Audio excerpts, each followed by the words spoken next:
Thân chào cả nhà, không nên xem chùa đâu đó. Nhớ đăng ký, like, comment để ủng hộ team nha.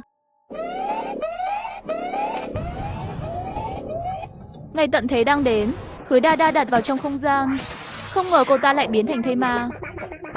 Không chỉ cơ thể biến lại thành lúc nhỏ, đầu óc cũng không tốt. Giấc mơ mất trí nhớ, sắp bị phá hủy.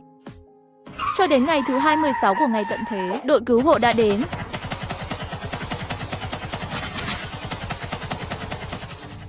Lẽ nào mình sắp chết à? Hứa Đa Đa lặng lẽ mò trái tim, không có nhịp tim. Cô ta không nhịn được nước mắt chảy dài trên mặt. Tiếng bước chân càng ngày càng gần. Sao cái cửa này lại khó mở vậy chứ? Cửa bị đá ra. Trên người có vết thương nào bị thây ma cắn không? Xin hãy trả lời trung thực. Cô gái này, nếu cô còn không trả lời, sẽ ảnh hưởng nghiêm trọng đến thời gian giải cứu người. Cô có thể hiểu. Lớp trưởng đến Hứa Đa Đa. Không phải chứ, sao nhiều năm như vậy cậu không có gì thay đổi vậy? Vẫn là khuôn mặt dài như vậy. Tân Lạc kiểm tra trạng thái của Hứa Đa Đa, xác nhận cô ta không có nhịp tim. Cái đầu này của cậu không phải rất thông minh sao? Sao không qua được giai đoạn đầu? Có thể hiểu lời tôi nói, có thể hiểu thì gật đầu nhé. Lớp trưởng nhỏ không hổ là lớp trưởng nhỏ, biến thành thây ma cũng thông minh hơn những người khác. Nhìn tôi này, tôi hỏi cậu có muốn đi cùng tôi không? Nói không chừng cùng tôi về căn cứ, còn có cách cứu. Giáo sư Kỳ của viện chúng tôi rất lợi hại. Được rồi, vậy đi thôi. Không ngờ phải không, một ngày nào đó cậu còn có thể rơi vào tay tôi đúng không? Lớp trưởng nhỏ. Lúc Hứa Đa Đa tỉnh lại một lần nữa, phát hiện mình đang ở trên một chiếc xe. Anh Tần, anh thật sự phải mang theo lớp trưởng nhỏ sao? Nhưng cô ta đã biến thành xác sống rồi mà. Sao vậy anh Tần? Nhìn cách anh ôm chặt không buông tay. Lớp trưởng nhỏ có phải vẫn đẹp giống như trước không? Cút cút cút đến không phải, anh thật sự quên rằng là ai. Mỗi khi chơi nói thật hay thách, đều nói lớp trưởng nhỏ là mối tình đầu của anh à. Các người phiền quá không chứ?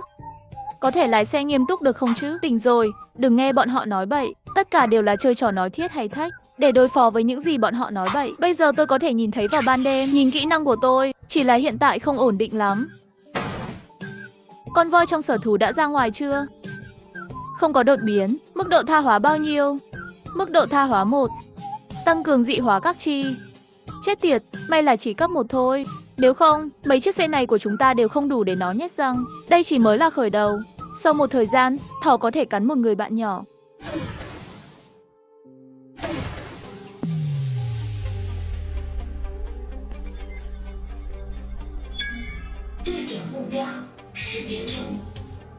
Mau bắn đi.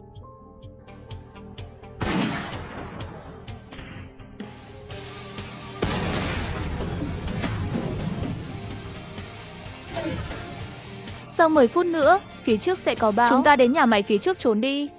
Những cái lon trong kho này, chúng tôi là thông báo cho trụ sở chính cử người đến lấy, hay là liên hệ với Giang An của đội B. Kế hoạch đầu tiên của anh ta cũng là không gian. Gửi ở bên anh ta mặc dù phải cho anh ta 50%. Nếu đưa cho trụ sở chính, chúng ta chỉ có thể kiếm được vài điểm. Khu vực nhà máy này được đánh giá là ít ô nhiễm hơn. Càng về sau vật tư càng hiếm. Tôi đề nghị có thể để lại bao nhiêu thì để lại bấy nhiêu. Hứa Đa Đa vỗ Tần Lạc, giơ tay chỉ vào đóng lon. Cô ta nhận ra âm thanh mình phát ra không đúng, lại im miệng. Cô, anh Tần lớp trưởng nhỏ nói chuyện rồi. Chơi à, cô ấy nói dễ thương quá. Lớp trưởng nhỏ dễ thương cậu có thể khen được sao? Cậu làm gì vậy? Đi đến đóng lon. Cậu còn có thể ăn đồ nhất hạp. Hứa Đa Đa leo xuống bên cạnh đồ tiếp tế. Ngón tay nhẹ nhàng.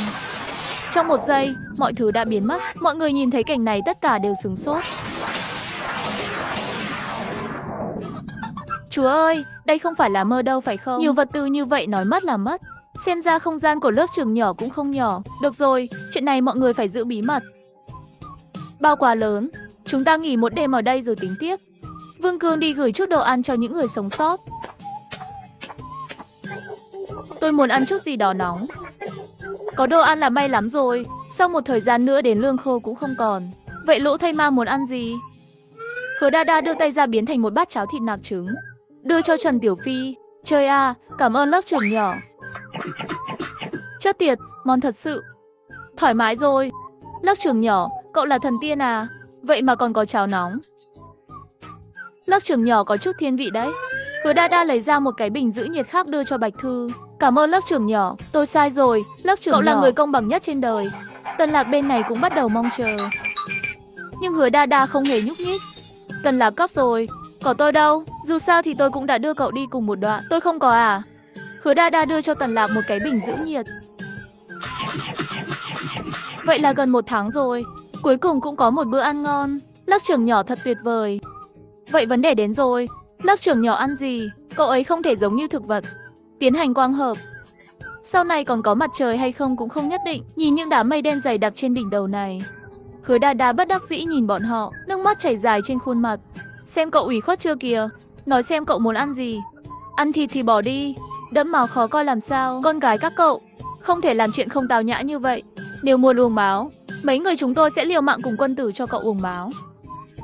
Phải trả lại, lớp trưởng nhỏ cho chúng ta ăn, lát nữa chúng ta sẽ cho lớp trưởng nhỏ ăn nhé. Lớp trưởng nhỏ của chúng ta có tính là ăn thức ăn tự mình chuẩn bị không? Hứa Đa đã đánh vào tay của Tần Lạc. Vương Uy Hầu ngửi thấy mùi thơm cũng đi tới. Cô đến mau ăn đi. Im miệng, là của lớp trưởng nhỏ cho đó rất thơm. Các cậu cũng không sợ bọn họ làm loạn lên, lát nữa nói chúng tôi đối xử khác biệt. Nửa đêm mọi người lặng lẽ ngủ. Tần Lạc và Trần Tiểu Phi canh gác. Đột nhiên có bạo loạn giữa những người sống sót. Hắn muốn cắn chết tôi. Tại sao lại còn có thây ma? Một số người sống sót biến thành thây ma cắn người. Đừng làm ồn, bắt đầu ngay bây giờ. Những người bị sốt và khó chịu đều đứng ra.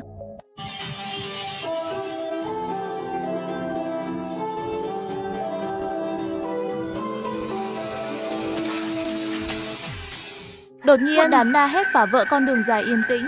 Quay đầu nhìn lên, chỉ thấy một đám những con khỉ đột biến vây quanh. Mắt tham lam nhìn chằm chằm những người sống sót trước mắt. Giây tiếp theo bầy khỉ liền hướng về phía mọi người tấn công. Mọi người tìm một chỗ trốn cho kỹ. Đứng rải rác, chúng ta không có cách nào bảo vệ từng người một. Tần Lạc một mình rơi vào đám khỉ. Một dao rớt chớt một đám khỉ. Hứa Đa Đa phát hiện ra rằng vào ban đêm cô ấy linh hoạt hơn so với ban ngày. Thế là cô ta nhặt cái nhất hạp lên, ném vào một con khỉ trước mặt. Con khỉ trực tiếp bị vỡ nát. Hành động này của cô ta cuối cùng đã khiến các con khỉ khác nổi giận. Đột nhiên như có 4 cái là hỏa lực chạy nhanh. Hứa Đa Đa quay lại nhìn lũ khỉ ghê tởm, nhau mày. Giây tiếp theo lấy ra một cái cưa điện từ trong không gian.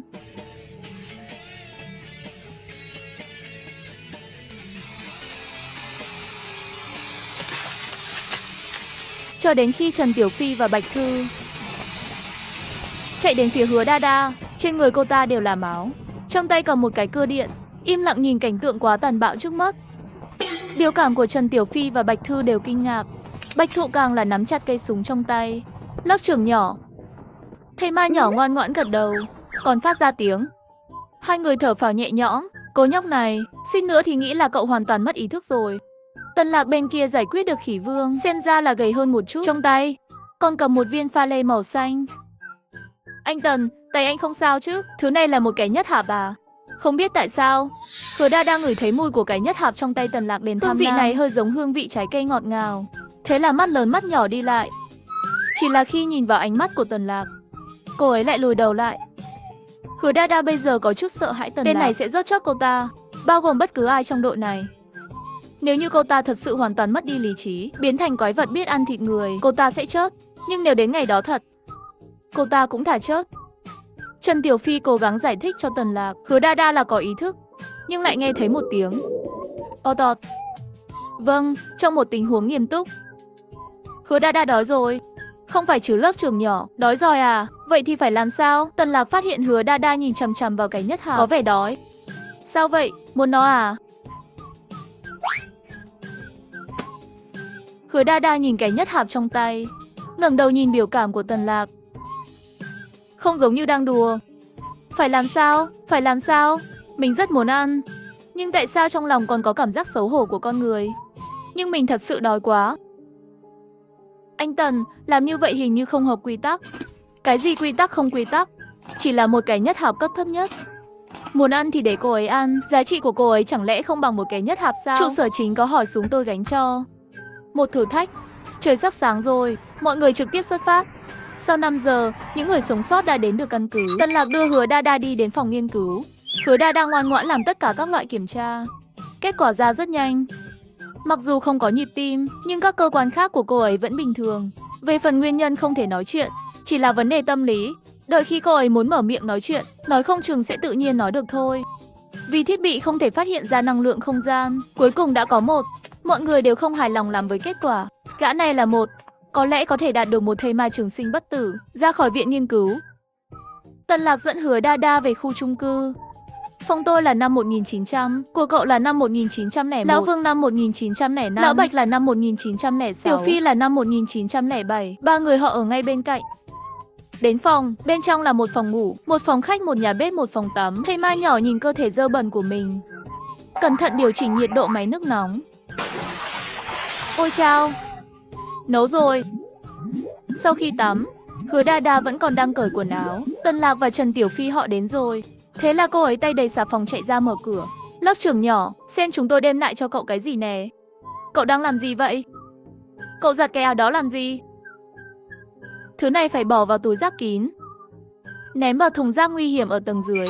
Sợ đến nỗi cô ta nhanh chóng muốn đi lấy quần áo. Kết quả Tần Lạc ngăn cản hành động của cô ta đến qua đây. Cậu rửa tay trước đi, rửa xong thì ra ngoài ăn cơm. Sao hai người này tự nhiên quá vậy?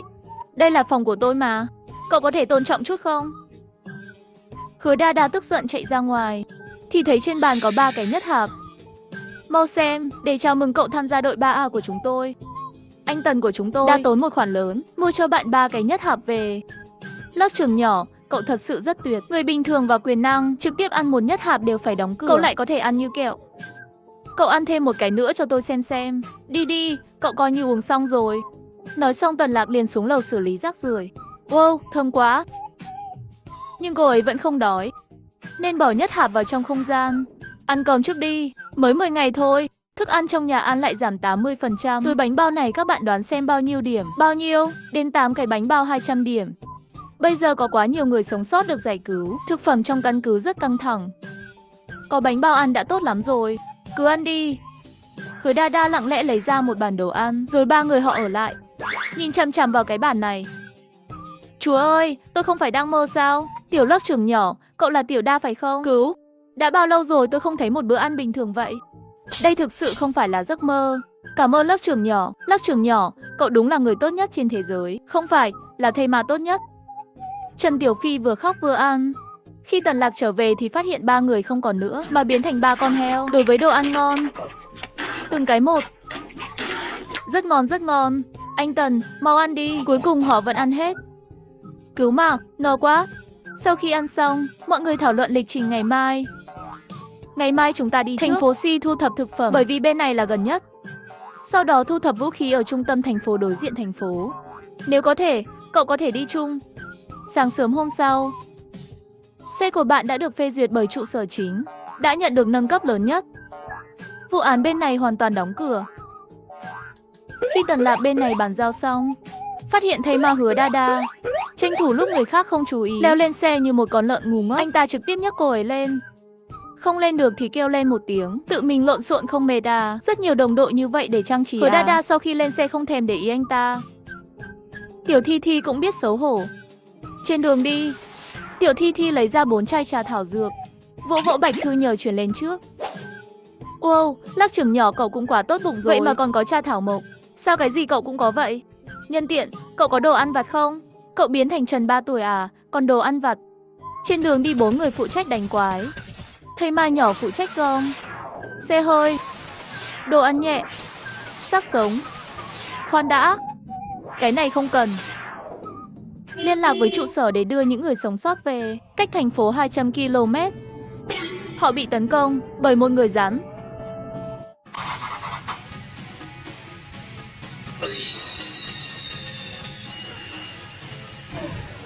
Tần Lạc lái xe đến. Hứa Đa Đa xem anh ta đánh con rắn trắng. Bắn đạn từ vòng này tới vòng khác đều không có hiệu quả. Tần Lạc liền đổi thành dao 2 lưỡi của anh ta.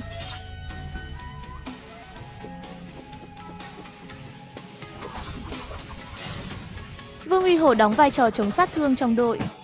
Kỹ năng của anh ấy là lực. Cùng lúc rơi xuống, hành động như sức nóng của đội. Sức mạnh của Trần Tiểu Phi là tăng tốc độ. Anh ta chịu trách nhiệm thu hút sự chú ý của kẻ thù, liên tục can thiệp vào người rắn đột biến, làm nó mắt người rắn đột biến. Sức mạnh của Bạch Thư là đôi mắt. Anh ta bắn rất tốt. Mỗi phát súng đều có thể bắn trúng một người chớp. Nhưng con rắn này quá dày. Bùng! Tân Lạc là một cơn giông hiếm gặp. Rắn trắng lớn bị tấn công làm cho tức giận đến điên cuồng, đưa Vương Uy Hổ và Trần Tiểu Phi đều văng đi. Hứa Đa Đa đứng xem cũng sốt ruột, con rắn trắng đã phát ra một âm thanh, khi nghe nó làm cho đầu khó chịu. Ngay lúc này, Tân Lạc bị con rắn trắng cuốn lên. Hứa Đa Đa nhìn thấy cảnh này, đầu ong lên một cái, cô ta vô thức chạy về phía bọn họ. Không được, Tân Lạc cậu không thể chết. Một khoảnh khắc nào đó, cô ta hình như nghe thấy tiếng tim mình đập. Hứa Đa Đa mau chạy. Chị à, thầy ma cũng đến góp vui à? Được rồi, nhanh lên, để tôi thử một miếng hương vị gà giòn. Ta chính là cha của người. Ngươi nói thêm một câu thử xem, ngươi muốn ăn ai? Con rắn lớn trực tiếp bị điện giật toàn thân nứt ra, nhiều vết thương nhỏ. Đau quá, đau quá. Ta rất chắc ngươi. Tân Lạc trực tiếp bị nó ném văng ra ngoài, đập vào vách núi bên cạnh đường cao tốc. Đầu của Hứa Đa Đa vẫn còn đang vo ve. Trước mặt cô ta bỗng nhiên có một cơn gió tanh hôi. Thế giới dường như chậm lại. Một con rắn trắng há miệng lớn, răng nanh khổng lồ phơi trước mặt. Hứa Đa Đa vô thức đưa tay ra chặn trước mặt. Tiếp theo từ trong biển ý thức truyền đến mấy chữ. Cô ấy theo bản năng phát ra mấy tiếng động.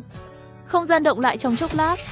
Sau đó, cô ta nhìn thấy con rắn trắng đột biến này. Trước mặt cô ta, mắt nhìn chằm chằm con rắn.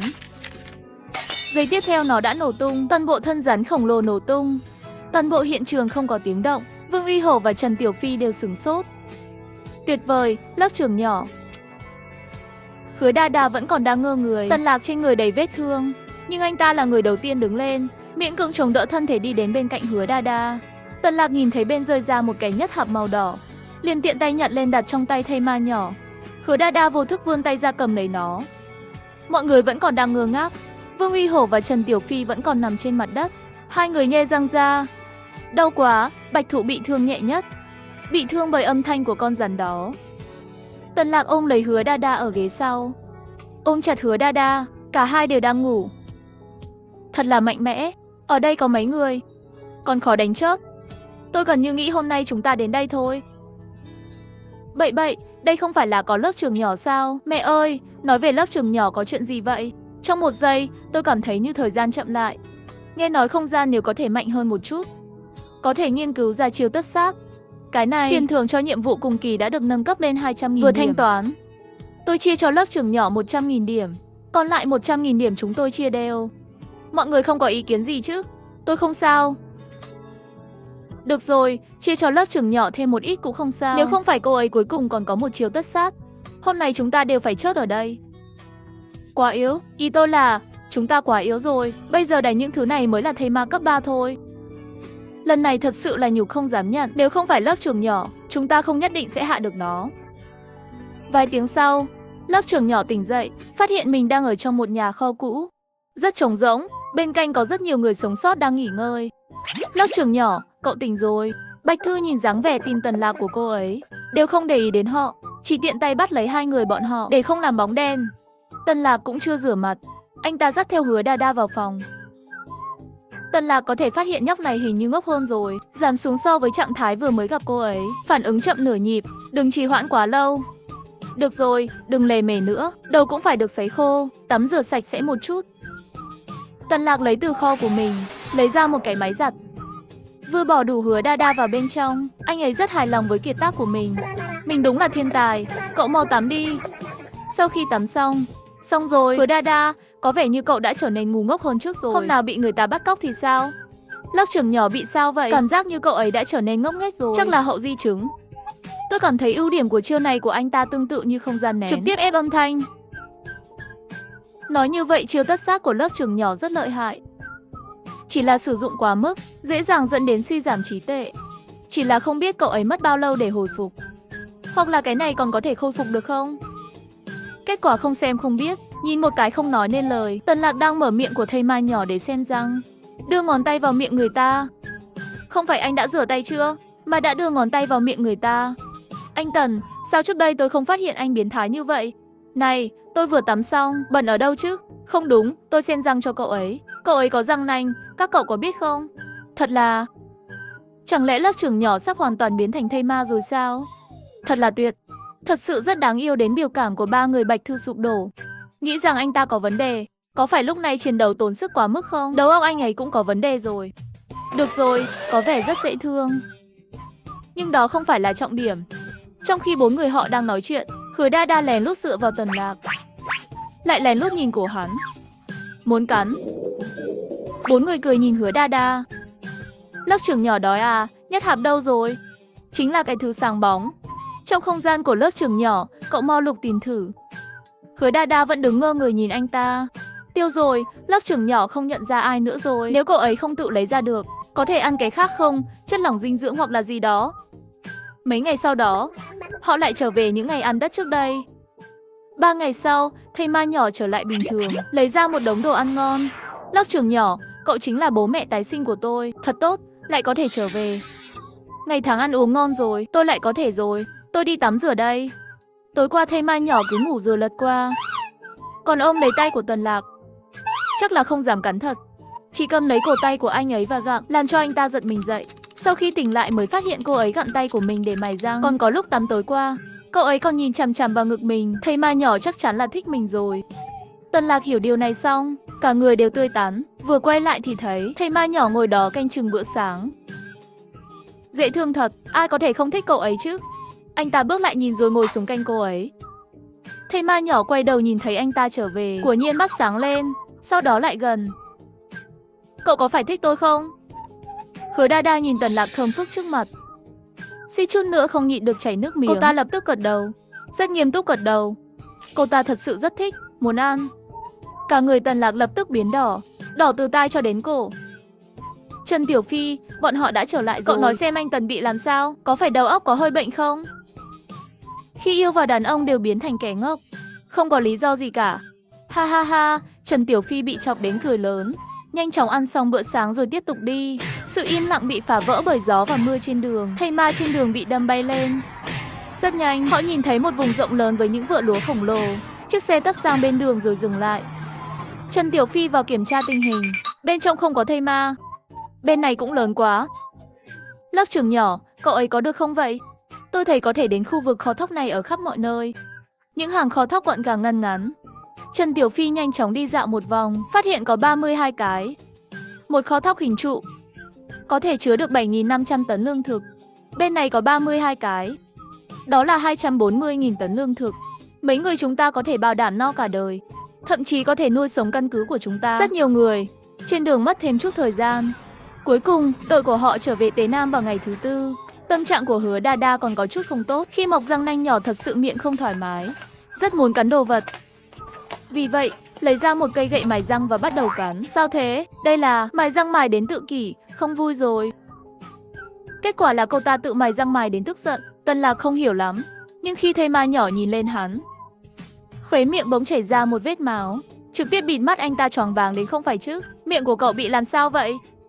Bị thương rồi, là nội thương, không gian của cậu không thể chứa quá nhiều đồ nữa rồi. Tần Lạc vội vàng lấy tay mở miệng của cô ấy ra, nhìn kỹ hơn thì ra là chảy máu răng. Tần Lạc thấy cô ta không có phản ứng, trực tiếp bế đến viện nghiên cứu. Chưa đầy 2 phút đã có mặt ở viện nghiên cứu. Nhanh lên, răng của cậu ấy chảy máu rồi, có thể chữa không? Bên này, phòng cấp cứu bên này. Kết quả 1 phút sau, Tần đội trưởng có độc. Thây ma nhỏ chỉ là mọc răng thôi. Một số sinh vật sẽ trải qua giai đoạn phát triển thứ cấp sau khi bị nhiễm. Chúc mừng anh, thây ma nhỏ của anh đã lớn hơn một chút. Đúng rồi, nghiên cứu của giáo sư Kỳ có tiến triển mới rồi. Bây giờ mọi người đến chỗ của giáo sư Kỳ đi. Đây là thuốc dị năng.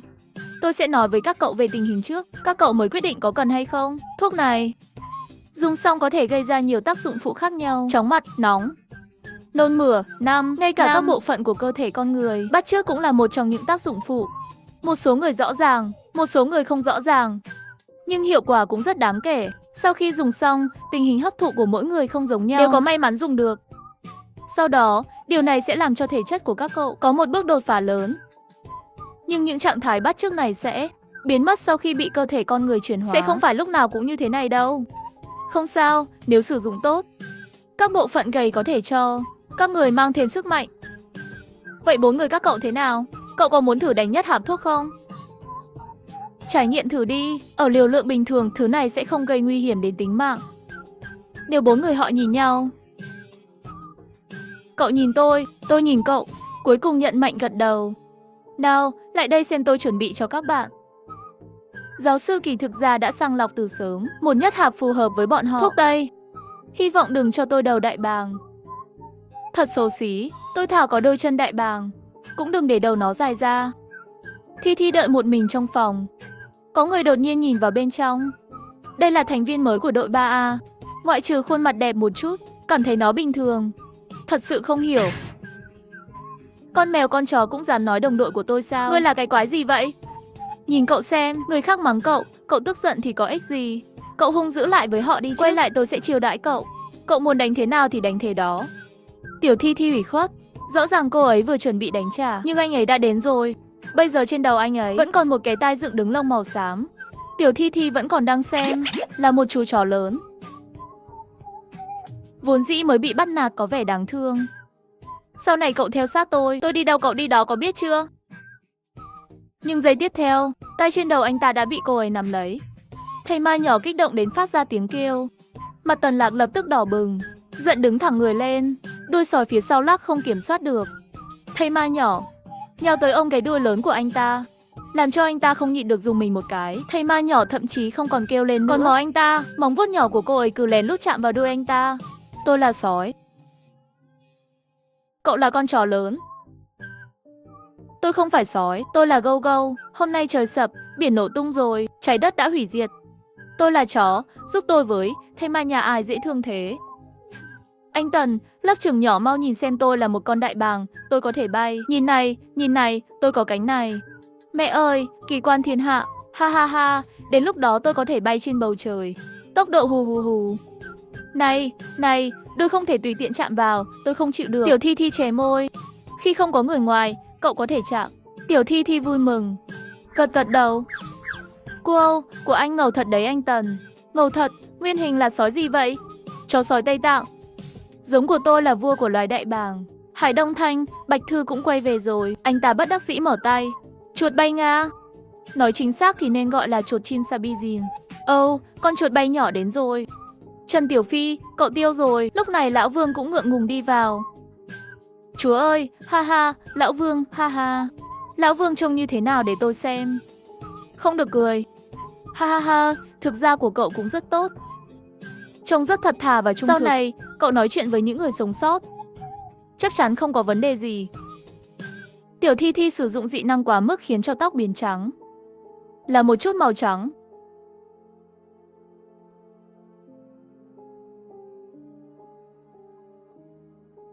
Năm người đang ở trong phòng nghiên cứu năng lực. Vận động dị năng cần phải tập trung chú ý. Lớp trưởng nhỏ, cậu thử tập trung xem sao. Hãy thử xem cậu có thể sử dụng kỹ năng nào không. Hứa Đa Đa đột nhiên cảm nhận được cái gì đó. Đột nhiên cô ấy mở mắt, cố gắng nhìn chằm chằm vào cốc nước trước mặt, muốn thử cất đồ vào không gian từ xa. Không ngờ lại thật sự làm được rồi. Cất đồ từ xa. Lớp trưởng nhỏ tuyệt thật. Vậy đã học được rồi. Quá mạnh.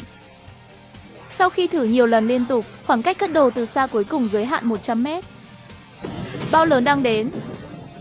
Xin mọi người đừng ở ngoài trời. Rơi đột biến tấn công. Hứa Đa Đa lấy ra một cái cưa điện. Tôi sẽ đưa vài con rơi đến cho cậu luyện tay. Cậu tự tìm hiểu cách đánh. Nhớ là ở phía sau lưng tôi. Hứa Đa Đa ôm lấy cưa điện gật đầu. Tân Lạc một mình trực tiếp xông vào. Tiểu Thi Thi cũng cầm cưa. Đi rớt. Đừng chạy.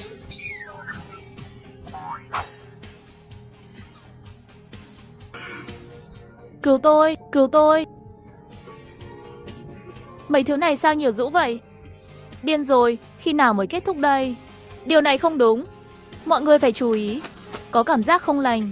Số lượng này quá nhiều rồi, đừng phân tán nữa. Cảm giác bên trong đám này, hơn một nửa là rơi đột biến. Tân Lạc vừa định gọi Hứa Đa Đa, thì phát hiện cô ta đã ôm lấy cưa điện chạy lại. Cô ta đã bắt đầu dùng không gian. Sau đó sử dụng không gian để ép chúng thành báo. Chú ý tiêu hao dị năng. Hứa Đa Đa cậu cũng vậy, đừng tiêu hao quá nhiều, lại biến thành ngu ngốc đó đến những con rơi đột biến bay lượn trên bầu trời. Đột nhiên toàn bộ tập trung lại, lao về phía bọn họ. Mục tiêu chính là 4 người bọn họ. Tân Lạc dùng kỹ năng thu hút sấm sét. Đùng đùng vài tiếng trên trời liền xuất hiện mấy tia sấm, lại ngưng tụ thành hình cầu trong không khí, trực tiếp bắn phá những con rơi đột biến.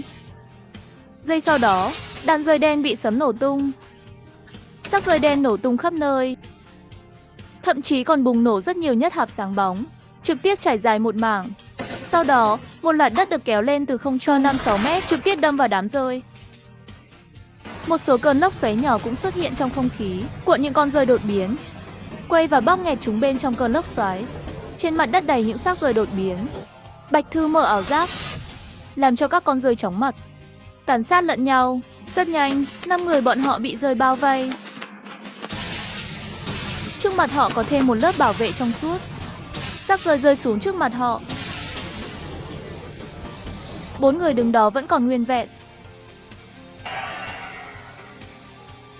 Lớp trưởng nhỏ ngầu quá đi. Lớp màng bảo vệ này dùng quá thoải mái. Hứa Đa Đa đã bắt đầu chóng mặt. Vừa nãy là trường hợp khẩn cấp, cô ta chỉ nghĩ không thể để 4 người bọn họ bị thương. Tình thế khẩn cấp. Đột nhiên cô ta linh động, xuất hiện màng bảo vệ không gian kỹ năng mới. Cô ấy đã làm 5 cái, đã hao tổn sức lực bên trong cơ thể cô ta. Vẫn là Tần Lạc phát hiện sớm, đi qua và ôm cô ấy lên. Lớp trưởng nhỏ không sao chứ? Là lỗi của tôi, không để ý thấy lớp trưởng nhỏ hình như cũng bị quá sức. Tôi vội vui mừng rồi. Trước đó, giáo sư không phải đưa cho lớp trưởng nhỏ nhật hạp Tây thi sao? Mau để cậu ấy uống thử xem. Thôi, để cậu ấy ngủ một lát hồi phục sức khỏe rồi tính dọn dẹp chiến trường trước. Nếu không, số lượng đòn tấn công sẽ quá khủng khiếp. Ít nhất có hàng chục nghìn biến thể. Vương Uy Hổ và Bạch Thư hai người tinh thần cũng không ổn lắm. Hao tốn dị năng, Tần Lạc cũng gần như đến cùng cực. Trần Tiểu Phi sau khi adrenaline giảm xuống trực tiếp nằm xuống đất. Ai có thể qua được cậu? Các cậu nói xem lớp trưởng nhỏ có bị ngạc nhiên quá không? Chắc chắn sẽ làm cậu ấy sợ. Được rồi, đừng nói nhiều. Nhất hạp sáng bóng lấp lánh chất đầy nửa phòng của cô ấy. Tiểu Thi Thi tỉnh rồi, ngốc nghếch đi ra ngoài. Do tiêu thụ hao năng quá mức, tóc chuyển sang màu trắng. Cậu cảm thấy thế nào? Ổn không? Cơ thể không khó chịu chứ? Ngạc nhiên không? Đây là một nhất hạp rơi đột biến tối qua. Tổng cộng 23.000 cái. Sau khi chúng tôi thương lượng xong quyết định đều để lại cho cậu. Tiểu Thi Thi đóng băng. Ngày này tất cả sự bắt chước của họ đã biến mất. Thầy Mai nhỏ nhìn thấy còn có chút đáng tiếc. Cô ấy quay đầu nhìn xem đỉnh đầu của Tần Lạc cũng không còn nữa. Tai chó. Thi Thi buồn bã đến chào buổi sáng lớp trưởng nhỏ. Ngủ ngon không? Nhìn thấy nhất hạp có ngạc nhiên không? Lớp trưởng nhỏ sức hỏi của cậu không sao chứ? Dị năng lần này của cậu ấy tốt hơn lần trước rất nhiều. Thầy Mai nhỏ không ngừng mở tròn mắt, cảm giác như mình đang mơ. Đống nhất hạp này chất đầy nửa phòng của cô ấy. Tần Lạc đưa Tiểu Thi Thi đi rửa mặt. Đột nhiên thầy Ma nhỏ khóc. Thật buồn khi thầy Ma biến thành quái vật lông trắng. Tần Lạc bị giật mình. Đừng khóc. Chỗ nào không thoải mái à? Hay sao vậy? Dọa cho nam thanh niên không biết phải làm sao, khuôn mặt giận dữ. Cuối cùng, Tần Lạc đưa cô ấy vào phòng khách. Sao thế? Sao thế? Lớp trưởng nhỏ sao lại khóc? Anh Tần, anh bắt nạt cậu ấy à? Không sao chứ? Đến đừng khóc. Sao bỗng nhiên ủy khuất thành như vậy? Chuyện này sao vậy? Đến Tần Lạc cũng không biết. Anh ta cũng ngơ người, đang yên ổn sao tự nhiên lại khóc. Anh ta ôm cô ấy ngồi xuống. Nhìn thấy Mai nhỏ ngồi trong lòng, nắm lấy mái tóc dài màu trắng của cô ấy, mới giật mình phản ứng lại. Chúng ta quên mất, chắc là cậu ấy bị chính mình dọa sợ rồi. Các cậu biết khổ thi không? Cứ để lớp trưởng nhỏ ăn uống một chút đi, thử một nhất học xem. Bổ sung dị năng xong, nói không chừng sẽ hồi phục lại. Đúng vậy, đến thây ma nhỏ sao khi nghe xong, lấy một nhất hạp từ trong không gian. Nhai.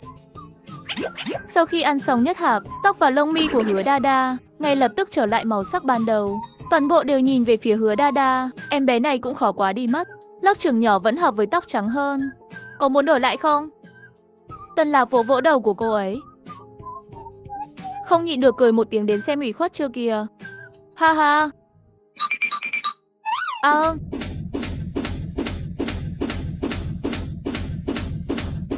Cô là trà sữa. Anh Tần, tiêu rồi. Anh Tần bị bắt cóc rồi. Chào mừng quý khách. Các bạn muốn uống gì? Cổ điển lấy 10 ly. Sản phẩm mới lấy 10 ly. Chuối đỏ là gì vậy? Chuối đỏ là một loại chuối đột biến mới được phát hiện. Vị ngọt hơn 10 lần so với chuối thông thường. Vị rất ngon. Trong khi mấy người họ chờ trà sữa, đột nhiên xuất hiện một bóng dáng quen thuộc. Ha ha ha, Tiểu Trương. Tiểu Trương, Heo không có hàng tồn kho để ở đâu. Các vị xin đừng để ý. Anh Ke là một người rất tốt. Mặc dù nhìn hơi đáng sợ một chút, nhưng cũng giống như người bình thường. Được rồi, đây là trà sữa của bạn. Không đâu, các họa sĩ đều rất dễ thương. Họa sĩ đều rất dễ thương. Hay là lớp trưởng nhỏ dễ thương. Đừng nói nhiều quá. Không uống trà sữa thì trả lại cho tôi. Hứa Đa Đa bên cạnh cầm trà sữa vui vẻ uống. Cô, quần áo kia. Lớp trưởng nhỏ, mau lại đây. Cảm thấy những chiếc váy nhỏ này cậu có thể mặc. Hứa Đa Đa nghe thấy có váy nhỏ hào hứng đi xem. Ở đâu? Ở đâu? Cái này dễ thương quá. Hứa Đa Đa ôm lấy váy nhỏ đi thử. Lớp trưởng nhỏ mượt thật. Đẹp lắm, mau lấy đi. Tuyệt đẹp, sau này tôi nhất định sẽ sinh con gái. Mua cho con bé thật nhiều váy nhỏ. Không phải chứ anh Tần, sao anh không khen lớp trưởng nhỏ? Thật sự rất đẹp. Anh Tần, anh đỏ mặt cái gì vậy chứ? Chiếc váy này có chức năng tàng hình. Bóng dáng của thây ma nhỏ dần dần biến mất. Cuối cùng thật sự không nhìn thấy gì. Kết quả vừa xem giá. Chất tiệt, 12.345 muốn 300.000 điểm cho một chiếc váy. Nhưng Tiểu Thi Thi chỉ có 100.000 điểm. Mối tình đầu của ai người đó thanh toán. Tân Lạc đang chuẩn bị trả tiền, nhưng lại bị Hứa Đa Đa giữ lại. Sao thế? Không cho tôi trả tiền à? Tôi có nhiều điểm. Lớp trưởng nhỏ không cần áp lực tâm lý để anh ta đưa tiền đi. Tiểu Thi Thi vẫn túm lấy chân của anh ta không nhúc nhích. Nếu không đủ, cậu lấy nhất hạp thây ma. Lớp trưởng nhỏ đừng phân biệt rõ như vậy. Chúng tôi vẫn ăn đồ của cậu cho mà. Không phải cũng không khách sáo với cậu sao? Cuối cùng vẫn là lấy được 3 cái váy. Màu xanh là cây, màu đỏ còn có màu xanh. Thuộc tính bổ sung chính là tàng hình, tốc độ, tấn công. Tất cả đều hồi phục rồi à? Mất bao nhiêu thời gian? Không đợi tự hồi phục. Tiểu Bạch muốn ăn cháo nên cho cậu ta. Uống một nhất hạp pha loãng đến uống một ly không? Nhiệm vụ của Ân Thi có nhận không? Nói thêm về nhiệm vụ của cô đi. Vị trí cụ thể, số người đến 10 ngày trước, căn cứ B4. Cử 10 tổ chiến đấu. Khởi hành đi khắp nơi nguy hiểm thu thập mẫu nguyên liệu ong nhiễm. Bạn tôi ở trong một trong những đội đó. Đội đi Ân Thi. Bên trong có 11 người Anh và 3 nhà khoa học. Điểm đến là viện nghiên cứu địa phương. Chỉ thấy một nhóm người trong ảnh đang canh gác.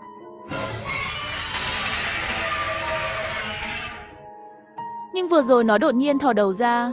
Thật đáng sợ. Nó phát ra tiếng động ở đâu chứ? Đó cũng là điều tôi muốn nói. Nó là một cái bẫy khó. Có thể chắc chắn nó không có suy nghĩ của con người. Nhưng nó thật sự rất xảo quyệt. Thứ này là một siêu di năng chuyển động. Vậy thì cố gắng tránh vào trạm. Có thời gian dùng vũ khí nóng không? Tất cả vũ khí đều cạn kiện, mà thây ma bình thường đánh không hết. Gặp phải vũ khí này thì trốn đi. Thật sự rất xảo quyệt. Tại sao lại chỉ định tiểu đội của chúng tôi? Bởi vì bạn thân của tôi là một hoa tử. Hướng hoa là bướm. Giống là bướm lá khô. Lần này dẫn đội Kim Xuyên Quỳnh. Cậu ấy là tổng chỉ huy, trùng hợp là phe chống đối hoa tử. Tôi cầu xin các cậu giúp tôi việc này. Tôi sẽ cho các cậu thêm 5 triệu điểm thưởng với 5 ân tình. Tiểu Thi Thi kéo Tần Lạc, cúi đầu nhìn xuống cô ấy. Cuối cùng bất đắc dĩ xa cái đầu nhỏ của cô ấy. Không nói là không nhận. Đúng lúc có một con quái vật 3 sao luyện tay. Ghi nhớ 5 triệu điểm thưởng với 5 ân tình. Đến lúc đó đừng không nhận đấy. Vâng, Kim Xuyên Quỳnh là một kẻ đạo đức giả. Là một kẻ tiểu nhân rất tàn nhẫn. Dù sao cũng là đội chiến đấu. Bị người khác nghe thấy thì không tốt lắm. Đến lúc đó người ta lại phải giả vờ ủy khuất. Nói chúng ta bắt nạt cậu ta. Lấy công lao của tiểu đội Kim Bằng của bọn họ. Kim Xuyên Quỳnh ưa thể diện. Thích nhận công lao, giả vờ thanh cao vĩ đại. Nếu cậu ta dám bắt nạt cậu thì cậu hãy đáp trả anh ta thật mạnh. Đánh không được thì chạy. Nói với tôi sẽ chống lưng cho cậu. Hứa Đa Đa gật đầu thể hiện là mình đã hiểu. Mẹ nó là một cái chớp. Tự cho mình là cái gì? Tên thật của cậu ta là Kim Đại Bằng. Tiểu đội Kim Bằng là cậu ta dùng tên của mình đặt. Phía sau anh ta đánh bại đội Hoa Hồng. Đội trưởng của đội Hoa Hồng chế nhạo. Tên của anh ta quê mùa. Đột ngột đổi cho mình một cái tên là Kim Xuyên Quỳnh. Tiểu nhân chính là tiểu nhân. Đổi tên thì có sao? Nếu cư xử không tốt chính là một kẻ cặn bã. Đó là trụ sở chính hiện đang thiếu người. Nếu không Kim Xuyên Quỳnh đã vượt quá giới hạn nhiều lần rồi. Lần nặng nhất là mất 2/3 đội viên. Cậu ta không quan tâm đến sự sống chết của đồng đội. Hôm nay bắt đầu sắp xếp đào tạo đặc biệt cho Hứa Đa Đa. Kỳ nghỉ hiếm có của tôi. Mối tình đầu của ai người đó dạy. Anh chắc là muốn chúng tôi dạy cậu ấy. Tôi sẽ không ăn loại giấm khô này. Chiến đấu tôi tự dạy. Tiểu Bạch, cậu dạy bắn tỉa, Lão Vương dạy quyền pháp. Tiểu Phi dạy cậu ấy cách ẩn mình. Nào, xông lại đây đánh tôi. Đừng sợ, cậu không làm tổn thương được tôi.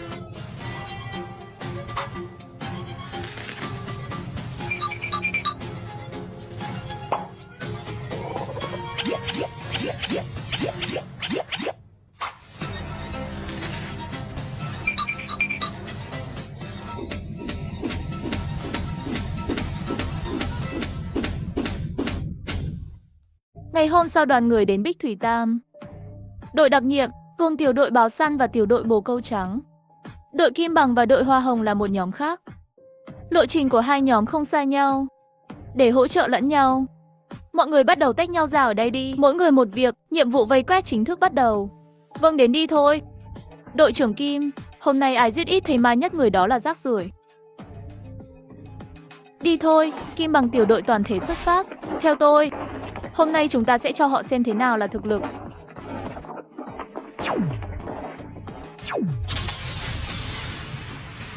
Tiểu đội Kim Bằng và tiểu đội bồ câu trắng, cả hai đều là đội tân binh. Nhìn thấy những thây ma dày đặc, chốt, đánh không lại thì phải làm sao? Đội trưởng Tần, thây ma của chúng ta đã đến con hẻm, lối vào bên trái, ngõ bên trái lại có một đống nữa.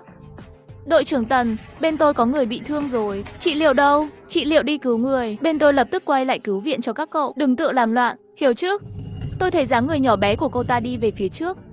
Chiếc váy Lolita màu đỏ rất dễ thấy, hơn nữa còn mang theo cưa điện màu hồng. Hứa Đa sẽ qua đó giúp các cậu cố chờ 1 phút.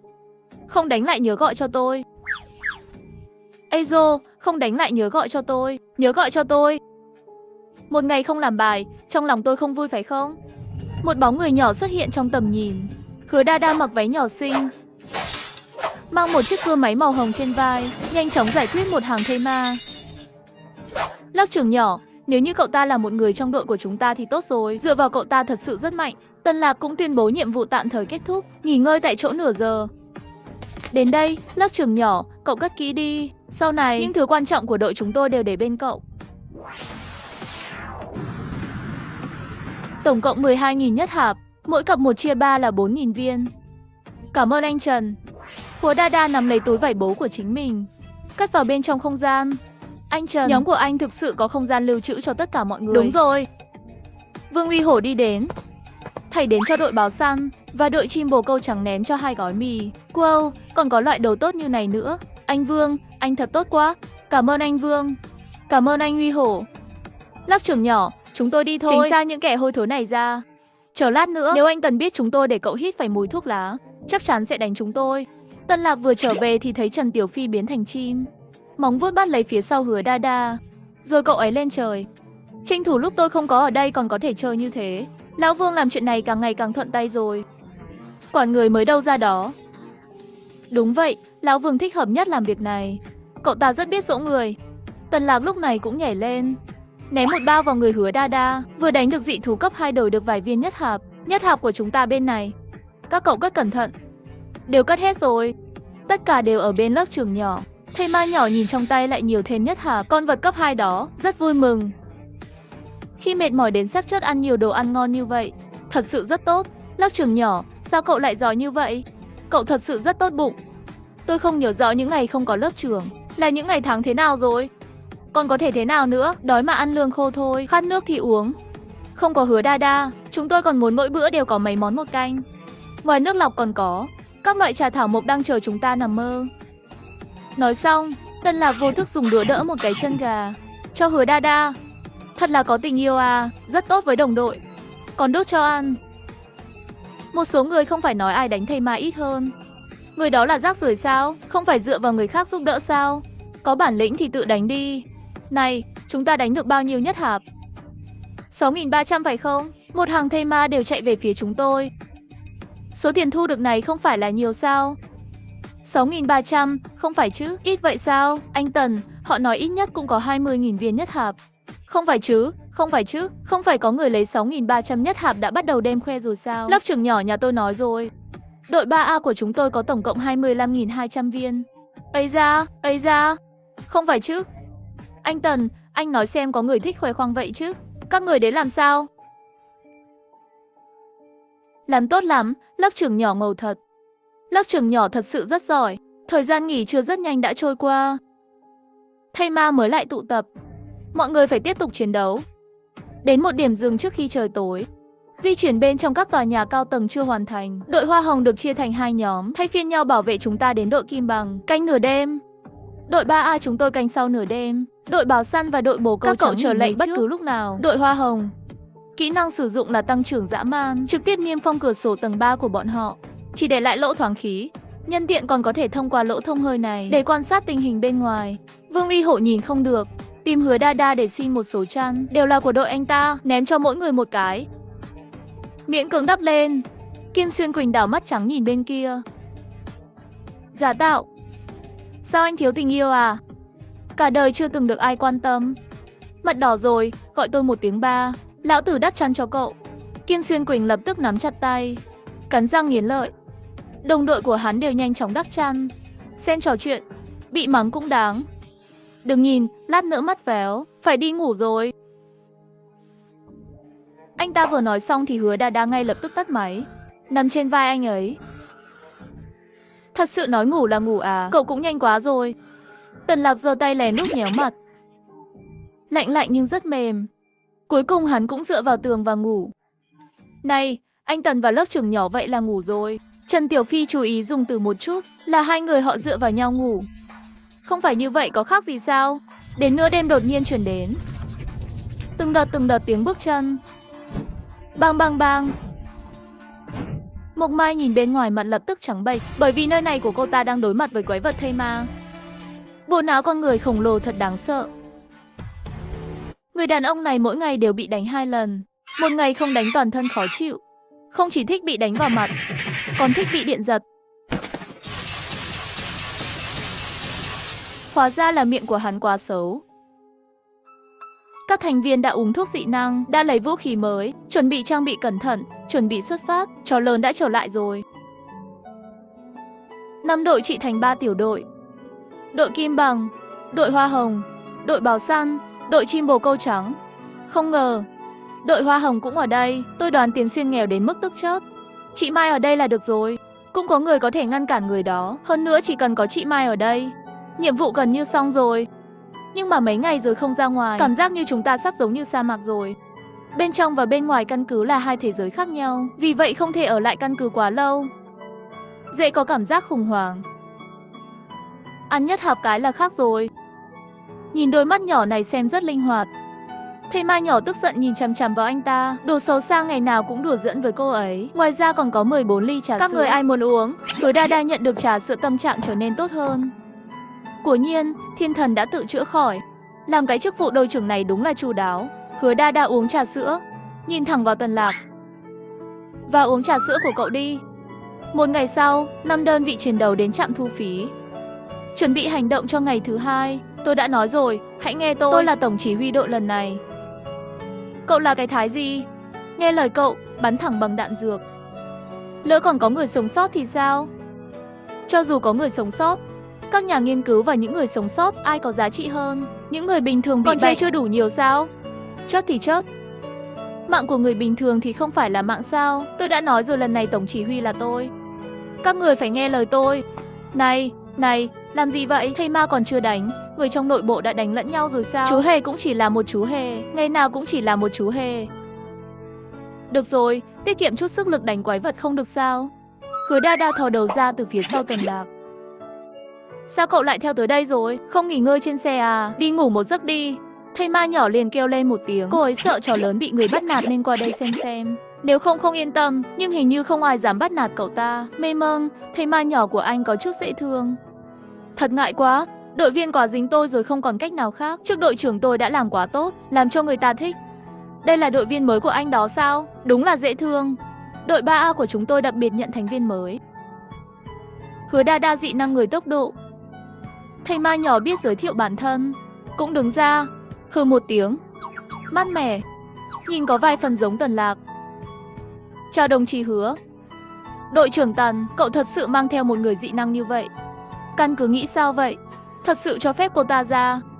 Chỉ cần tốc độ để thu hút có tác dụng gì chứ? Dùng làm đồ trang trí à? Đội 3A của cậu dựa vào thành tích tốt, yêu cầu vô lý với trụ sở chính. Đột nhiên bóng người nhỏ bé bên cạnh liền nhảy ra ngoài, không thể ngăn được. Giây tiếp theo, thấy cô ta nhảy lên và quay lại đá. Một cước đạp lên ngực Kim Xuyên Quỳnh, đánh bại hắn. Được, thầy ma nhỏ tức giận rồi. Dám nói lời xấu với cô ta. Lần này không tốt rồi. Thủ thuật rõ ràng đều là số chiến đấu. Sao cô ta đánh nhau dữ vậy? Bởi vì cô ta không tuân theo các quy tắc. Các câu mau nhìn này, nhìn này. Kim Xuyên Quỳnh đánh trả nhưng phát hiện không đánh lại. Hứa Đa Đa. Nhìn thôi tôi đã đau răng. Đội trưởng Tần đã gặp phải một vấn đề khó khăn. Cô gái nhỏ này thật là hung dữ. Mặc váy nhỏ đánh nhau cũng quá dữ dội. Thật ra ai bảo miệng của hắn. Tưởng ai cũng nhịn được. Hắn cũng quá vênh váo. Hắn nghe nói Kim đội trưởng vừa đột phá tam giới dị năng. Người mới của nhà đội trưởng Tần. Chúa ơi, không phải bình thường. Lớp trưởng nhỏ giỏi lắm. Ngầu, quá ngầu.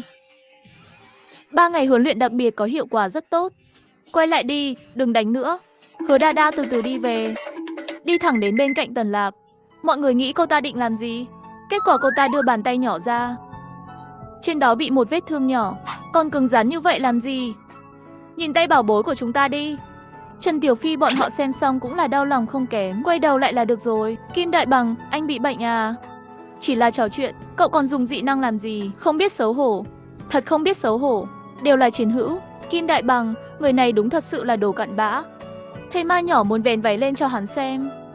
Sợ đến nỗi Tần Lạc nhanh chóng ép chặt váy của cậu ta. Cuối cùng một phát ông Tiểu Thi Thi đứng dậy. Sao nhà cô gái nhỏ có thể vén váy ở nơi công cộng? Đi về đi, tôi lại xem bị thương ở đâu. Kim Xuyên bên kia nằm trên mặt đất vẫn đang chửi thề. Tần Lạc quay người đối mặt với hắn. Kim Xuyên Quỳnh bị một tia sét đánh đến đau đớn. Cô giật trên sàn nhà. Hứa Đa Đa là thành viên của đội 3A chúng tôi, đã được phê duyệt bởi trụ sở chính.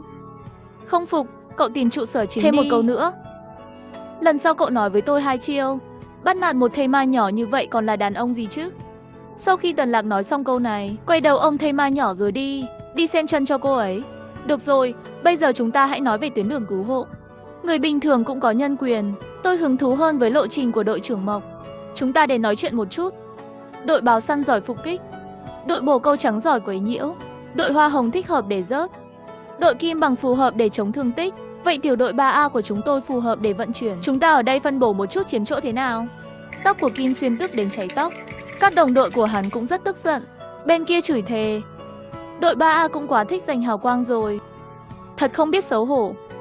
Một bông hoa, đây đều là những thứ kinh tởm. Tôi không hiểu sao tổng bộ lại tin tưởng hắn. Nhìn thấy đội trưởng nhà người ta, cảm thấy thế này, sao còn đáng sợ hơn cả thây ma trong đội của người ta. Mọi người đều ủng hộ đội 3A làm tổng chỉ huy. Tần Lạc vừa giúp thây ma nhỏ giải quyết vết thương trên chân xong. Sau khi uống thuốc, quay lại đây để họp. Hãy đi theo 2 con đường này. Chúng ta tách ra hành động, tấn công vào viện nghiên cứu. Mặt của Tần Lạc đột nhiên biến đỏ.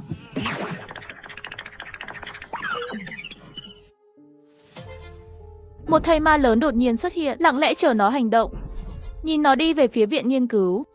Tiếng bước chân nặng nề trong lòng mỗi người. Thân hình của nó quá lớn, nhược điểm hiện tại của nó chính không linh hoạt như chúng ta. Chúng ta phải tận dụng lợi thế này. Được rồi, bây giờ cũng đừng nói nhiều chuyện nhảm nhí nữa. Đội 3A và đội hoa hồng, còn có tiểu đội kim bằng ở phía trước. Đội bồ câu trắng giúp đỡ bảo vệ khu vực xung quanh. Đội báo săn ở phía sau tùy cơ ứng biến. Nếu có động vật đột biến khác thì dựa vào các cậu. Cảm giác lớp trường nhỏ tối nay có thể 18 tuổi. Im miệng đi. Có thể xuất phát rồi. Được rồi, vậy thì toàn bộ xuất phát.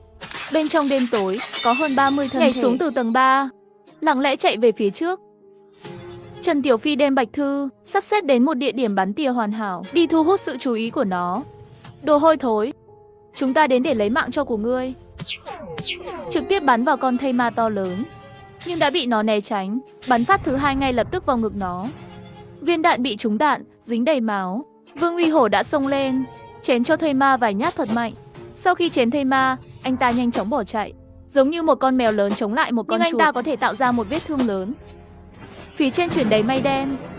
Sấm sét đùng đùng, bùng nổ, giây sau đó đã đánh thẳng vào thây ma. Chú ý tránh các chất lây nhiễm. Đội hoa hồng sử dụng cây nho tây ngăn chặn bước chân của thây ma. Kim Xuyên Quỳnh mắt nhìn thấy bị đám Tần Lạc cướp mất sự chú ý, mang theo một con dao kim loại lớn liền xông lên. Đội báo săn, bồ câu trắng, nhận được trả lời.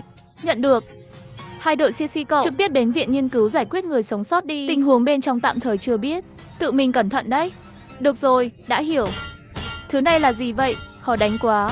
Đánh đến đâu máu phun ra đến đó. Vừa đánh còn phải vừa tránh những chất ô nhiễm này. Hứa Đa Đa đang tìm kiếm điểm vào phù hợp. Cô ta đến đó, không có cảm giác tồn tại. Thỉnh thoảng lại cho con quái vật thây ma này một đao. Lớp trưởng nhỏ trở nên thông minh rồi. Kim Xuyên cắt 4 hoặc 5 dao mới có thể tạo được một vết thương. Hứa Đa Đa mỗi lần tùy ý vung tay đều có thể vẽ thành công cắt thành một vết thương. Kim Xuyên Quỳnh đã thảm hại nghỉ ngơi, nhút nhát nhưng lại muốn giành công. Đội trưởng Tần chúng tôi cầm cự cùng lắm là 3 phút nữa. Được rồi, các cậu về nghỉ ngơi đi. Đội Hoa Hồng cuối cùng cũng rút lui. Chỉ còn lại đội 3A vẫn đang kiên trì. Có phải trụ sở chính cho họ thuốc tốt hơn không? Tại sao họ mạnh mẽ như vậy?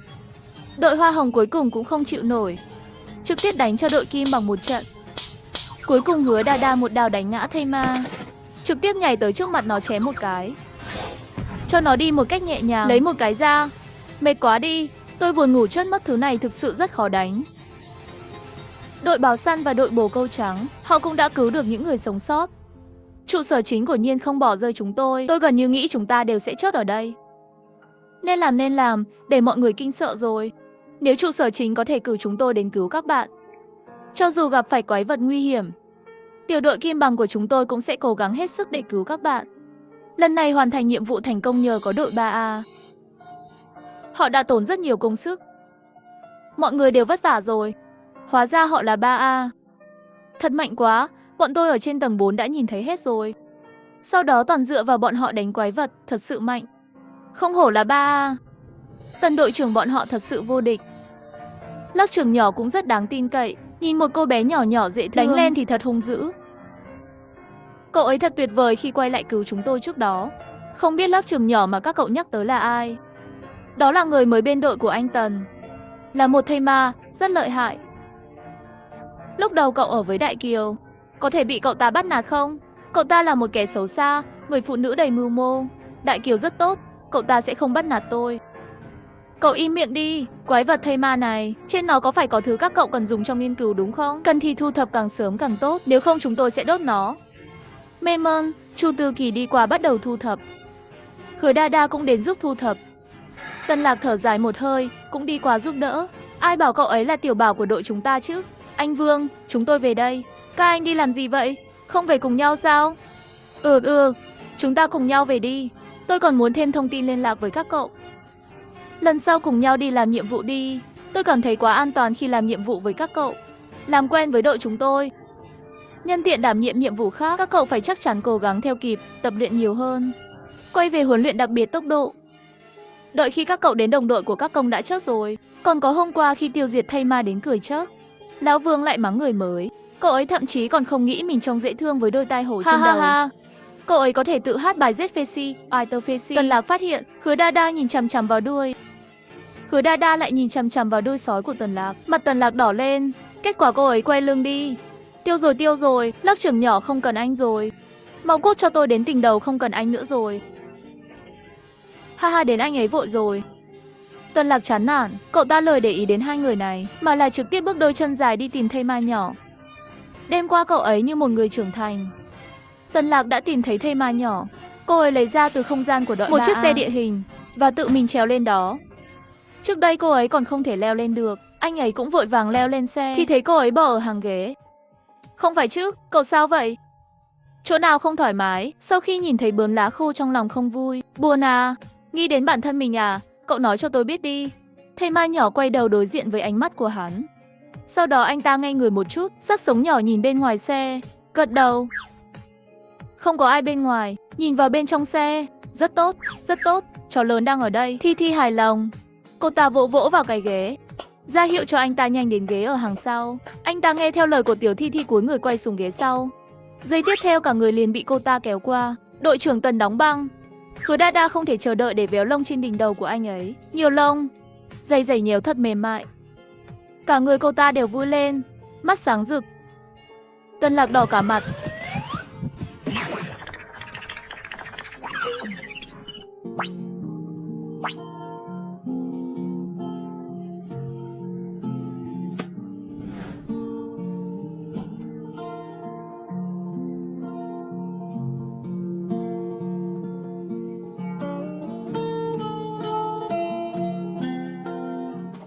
Mộc Mai lại đây nói lời tạm biệt với Tần Lạc.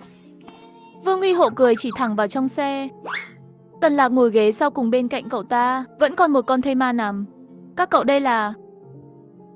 Đội viên nhỏ này của chúng tôi có tí đặc biệt. Ngay khi tôi đi, cô ta sẽ tỉnh. Tôi chỉ đến để nói lời tạm biệt. Lần này cảm ơn các cậu. Có các cậu ở đây nhiệm vụ hoàn thành rất tốt. Chuyện nhỏ, đây cũng là nhiệm vụ của chúng tôi. Mọi người cũng rất cố gắng. Ngoại trừ tên Kim Xuyên Quỳnh đó. Trở lại căn cứ, chúng ta sẽ phải tìm hắn ta để tính sổ cái. Không đánh hắn một trận là không được. Mộc Mai cũng gật đầu. Mọi người đều đi. Đội báo săn và đội bồ câu trắng cũng đến chào tạm biệt. Anh Vương, anh phải chăm sóc sức khỏe thật tốt. Đội trưởng Tần, chúng tôi sẽ nhớ các anh đấy. Lớp trưởng nhỏ, cậu thật sự rất dễ thương. Lần sau để lại thông tin liên lạc đi. Mặt Tần Lạc tối sầm lại. Thằng nhóc nào lớn gan như vậy? Quang minh chính đại đào góc tường vậy. Tiểu tử, lớp trưởng nhỏ là của tôi có biết không? Được, anh Tần. Tôi thích đàn ông. Không phải tôi biết rồi. Tôi cảm thấy anh nên kiểm tra nó một tí. Tác dụng phụ sau thuốc. Anh không cảm thấy bây giờ anh rất giống chú chó của ý ta sao? Trần Tiểu Phi bọn họ cười nghiêng ngã. Hóa ra đây là tác dụng phụ của thuốc à? Thảo nào, vừa nhìn thấy Hứa Đa Đa không để ý là hoảng sợ. Thảo nào cứ dính cậu ấy không muốn đi. Tôi bịa ra đấy. Ha anh trai. Mọi người tiếp tục hành trình. Đó không phải là cây tỳ bà đột biến sao? Lão Vương nhanh lái về hướng đó. Lão Vương, mau dừng lại dưới gốc cây. Tôi sẽ đưa lớp trưởng nhỏ lên đó hái đi. Chúa ơi, cây tỳ bà này sao lớn thế? May mắn thật. Cây tỳ này đột biến này không có tính công kích.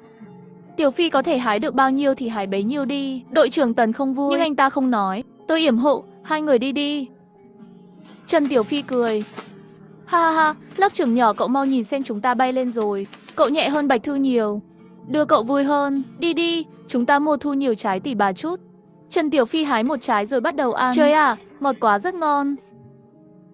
Trần Tiểu Phi đang vui vẻ hái trái cây. Hái được, ném vào không gian của Hứa Đa Đa. Một người một thây ma vẫn đang vui vẻ hái. Giây tiếp theo bên trong cửa sổ truyền đến một âm thanh. Xuất hiện một đứa nhỏ. Hái. Mấy người hái hết rồi, chúng tôi ăn gì đây? Con nói gì là người cứu hộ? Mấy người là quái vật trộm cắp. Đây là cây tỳ bà của nhà chúng tôi. Trần Tiểu Phi bị tên tiểu tử này làm cho giận mình. Tên tiểu tử cậu nói chuyện tốt thật. Sợ chết người. Nếu như lại làm lớp trưởng nhỏ của chúng tôi sợ thì sao? Thây ma nhỏ vẫn còn ôm lấy trái tỳ bà. Vô tội nháy mắt. Làm cho đứa trẻ tức giận khóc. Này bạn nhỏ, đừng khóc. Chúng tôi thật sự không phải người xấu. Anh ấy nói vậy, đứa trẻ khóc lớn hơn. Anh ta nói như vậy giống một người xấu rồi. Vương Uy Hổ thật sự đau đầu. Nhóm bọn họ, không được mấy người có thể đối phó với những người sống sót. Vẫn phải là anh ta, bật la là được rồi. Bạn nhỏ, bố mẹ em đâu? Trong nhà có người lớn không? Chúng tôi thực sự là người của căn cứ huyện, căn cứ của những người sống sót. Có thể cho em xem chứng minh thân phận của chúng tôi. Này, đừng khóc, chúng tôi thật sự là người tốt. Nếu thật sự là quái vật, sớm đã ăn em mất rồi còn để em ở đây khóc sao? Trần Tiểu Phi đem lớp trưởng nhỏ ném cho anh Tần. Quay đầu về phía bạn nhỏ. Thây ma nhỏ bị ném trong không trung. Tần Lạc ôm cô ấy thật chặt. Vậy nhà em chỉ còn lại em và em gái thôi sao? Có ai khác còn sống quanh đây không? Khi chuyện xảy ra, bố mẹ nhốt tụi em trên lầu. Đêm đó đột nhiên mưa to. Dưới lầu có người cắn người. Bố mẹ tôi đi giúp. Họ cũng bị cắn. Sau đó nước tới. Mọi người đều không chạy được. Bố mẹ tôi cũng không lên lầu. Bạn nhỏ, đừng khóc. Em đã rất tuyệt rồi. Tuổi nhỏ như vậy đã có thể chăm sóc em gái. Thật sự rất giỏi. Yên tâm đi, đến căn cứ mọi thứ sẽ ổn thôi. Đúng, em thật sự là một anh trai tốt. Rất kiên cường, em xem em giá em được em chăm sóc rất tốt. Anh ơi, đến bố mẹ đã đi trước rồi. Qua vài ngày nữa chúng ta sẽ được thấy bố mẹ. Sau khi cậu bé nói xong em gái liền tin, ngoan ngoãn còn lau nước mắt cho anh trai. Thầy ma nhỏ lấy ra viên sữa nhất hạp đưa cho anh em cậu bé. Cảm ơn chị. Đi về phía trước xem, bên kia còn có mấy cây ăn của đột biến nữa. Hai người thu hoạch trái cây. Chúng tôi xem có người sống sót nào khác không. Một cây gậy buộc vào con chó lớn. Treo đồ vật yêu thích của chó ở phía trước. Chó có thể chạy mãi. Đây chính là chó kéo xe đến bên đó. Được, đi thôi. Muốn đi đâu? Muốn hẹn hò với tôi thì cứ nói đi. Giả vờ đi mua sắm làm gì? Thật là... Cậu nói xem, cậu là một đứa con gái, thây ma của nhà, làm sao có thể nói trực tiếp, không xấu hổ như vậy chứ? Soái ca, mang cho bạn gái cậu một cái không? Chơi vui lắm, lại rất ngon. Đây vẫn chưa phải là bạn gái, không phải bạn gái. Này, người trẻ tuổi da mặt mỏng thật. Cậu làm sao theo đuổi người ta được chứ? Thích thì lên đi. Nhút nhát thẹn thùng như con gái vậy. Tôi nghĩ cậu không hào phóng như cô bé này. Ông già ông sao lại như thế chứ? Nghe trộm người khác nói chuyện. Cậu mở miệng nói chuyện không phải là để người ta nghe sao? Cậu còn trẻ. Người từng trải chia sẻ kinh nghiệm cho cậu còn không nghe. Người theo đuổi vợ da mặt mỏng sao có thể mỏng như vậy chứ? Nhớ năm đó khi tôi theo đuổi vợ tôi. Theo đuổi từ trong nước ra đến nước ngoài. Từ khi còn là sinh viên đến khi trở thành đồng nghiệp. Da mặt của Tần Lạc thực sự mỏng. Nói chuẩn là đỏ cả mặt. Lần này bị ông lão nói cho bỏ chạy. Lôi thuê thầy ma nhỏ trực tiếp rời khỏi. Không có tiền đồ, bà nói xem thằng bé này da mặt mỏng thế. Không bằng tôi, không bằng tôi. Bà nói đúng chứ, vợ à?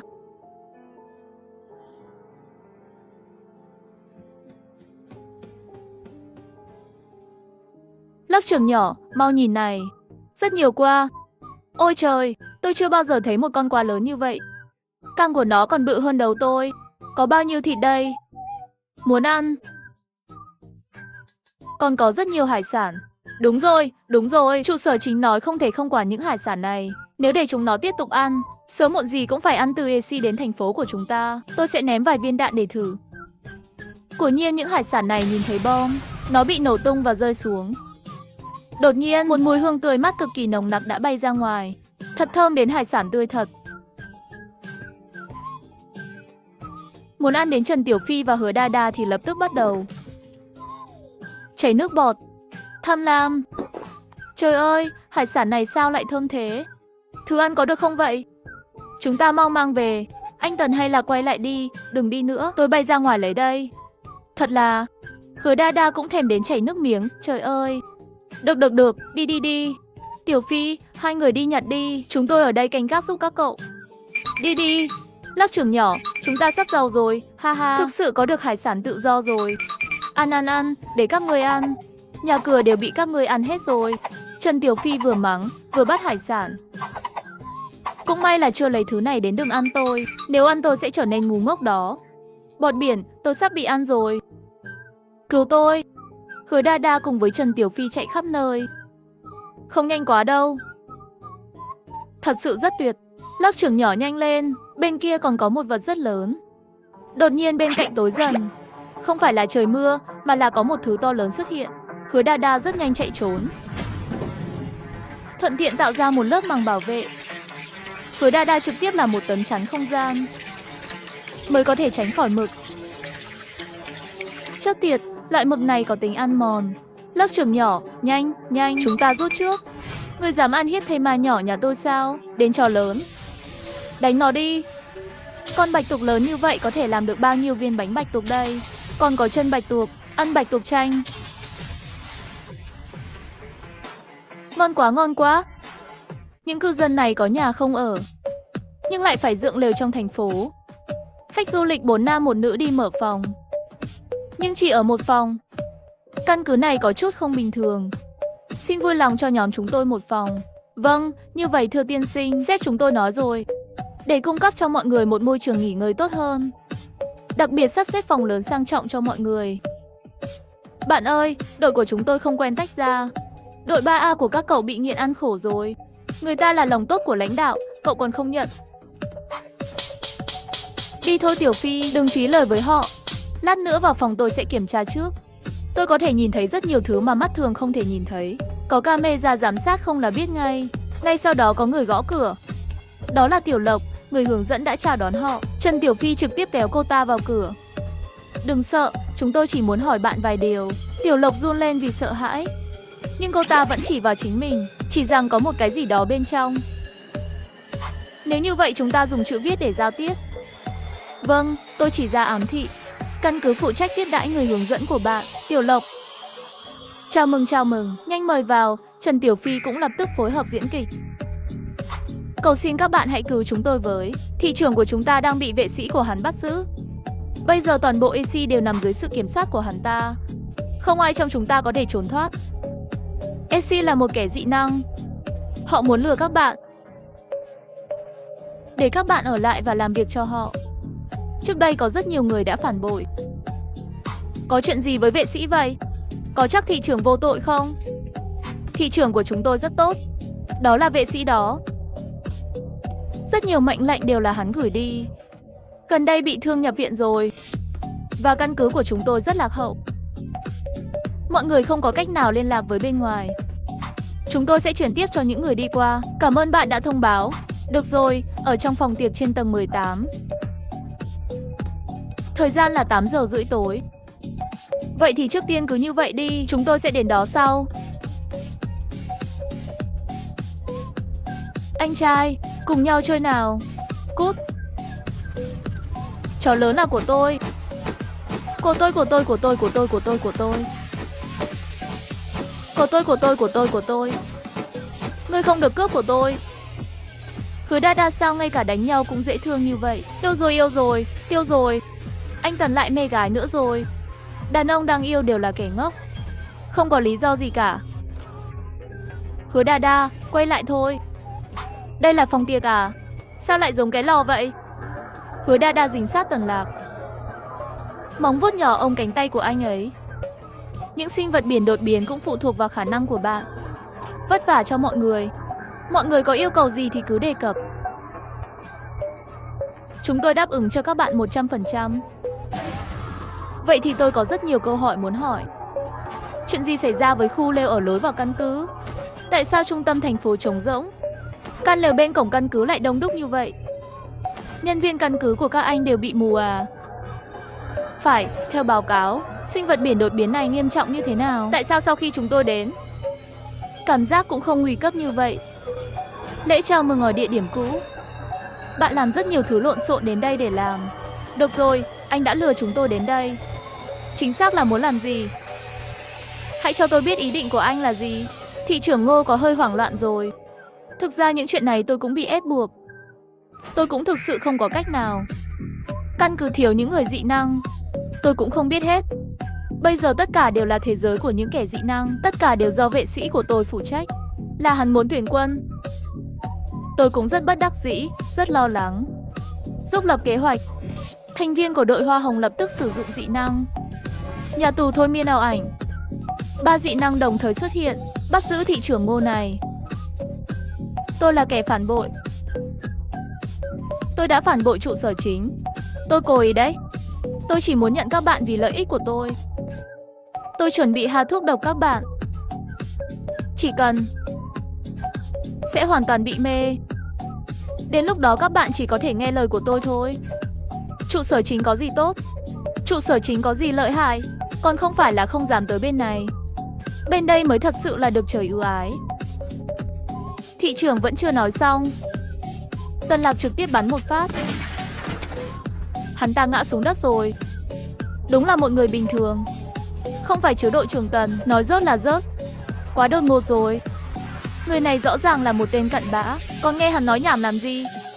Cho dù thị trường này có vấn đề, cậu làm như vậy cũng bứt dây động rừng. Tiếp theo phải làm sao? Ai phụ trách chuyện ở thành phố này?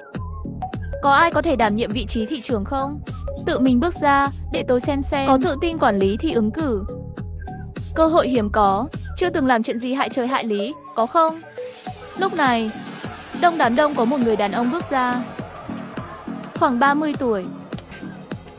Tôi có thể tạm thời quản lý căn cứ. Và tôi có thể đảm bảo tôi chưa từng làm hại ai cả. Được, vậy thì anh làm. Quy tắc của trụ sở chính anh biết chứ? Nếu không biết, tôi sẽ nhờ đồng đội gửi cho anh. Anh nắm bắt yêu cầu hướng dẫn của trụ sở chính. Mau đi, sắp xếp những người sống sót bên ngoài. Chúng tôi sẽ ở lại đây vài ngày. Trước khi nhiệm vụ hoàn thành, anh chỉ cần cố gắng hết sức để ổn định nền kinh tế là được. Sau đó, chúng tôi sẽ giúp anh phản hồi với trụ sở. Nếu làm tốt, có lẽ vẫn có thể giữ anh tiếp tục. Nếu anh dám làm loạn, chúng tôi cũng sẽ không tha cho anh, hiểu không? Con đồng bọn của tên thị trưởng này, chúng tôi sẽ chịu trách nhiệm điều tra rõ ràng. Hiểu rồi. Tôi nói với các bạn, Chúng tôi đã báo cáo cho trụ sở chính rồi. Lát nữa, có người đặc biệt sửa chữa đến đây. Các bạn từng người một cất hết tâm tư xấu xa của mình đi. Dám chạy lung tung. Tiểu gia, tôi một chân một người biết rồi chứ. Bọt biển, chúng ta đi thôi. Bắt con người đi. Quái vật biển tấn công. Đội chiến đấu, chuẩn bị vũ khí chiến đấu.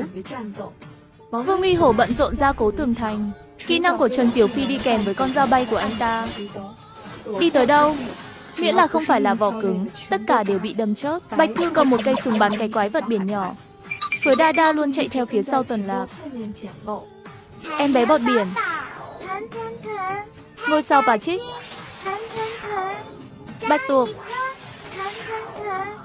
Ông chủ bò cạp. Đóng gói hết đi. Sao lại có chút chóng mặt? Hứa Đa Đa đột nhiên ngã xuống.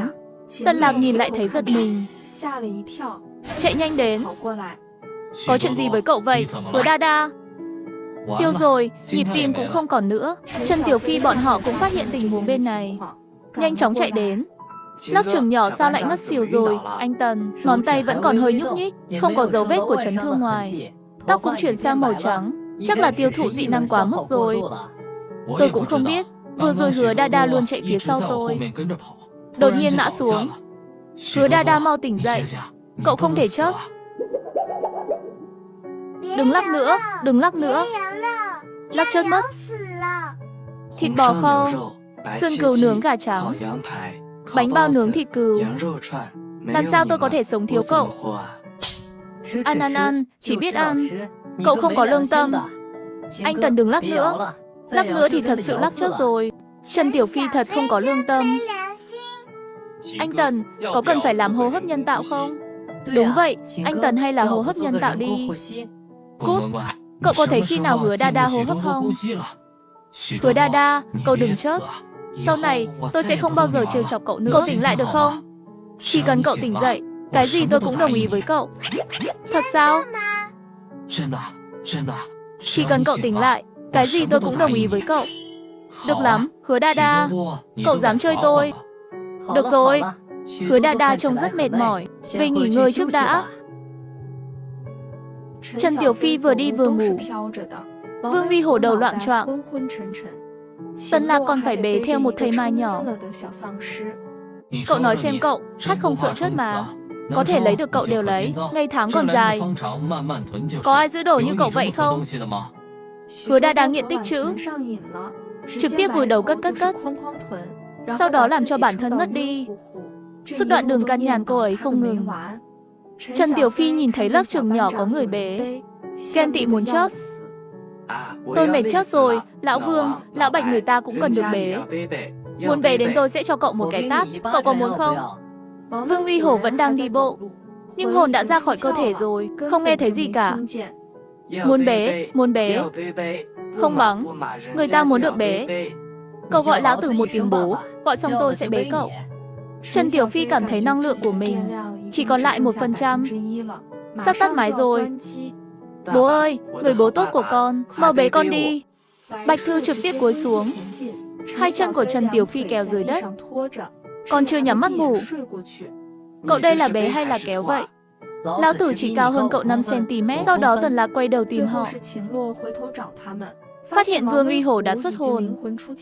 Bạch Thư phía sau lưng mang theo một tên Trần Tiểu Phi. Chậm như rùa bò. Đừng đi nữa, ngủ trên xe đi. Lão Vương, lấy xe ra. Đúng vậy, anh Tần sao anh không nói sớm? Lão Vương sắp hồi hồn rồi, lấy xe ra. 4 người vào xe trong giây lát đã ngủ rồi.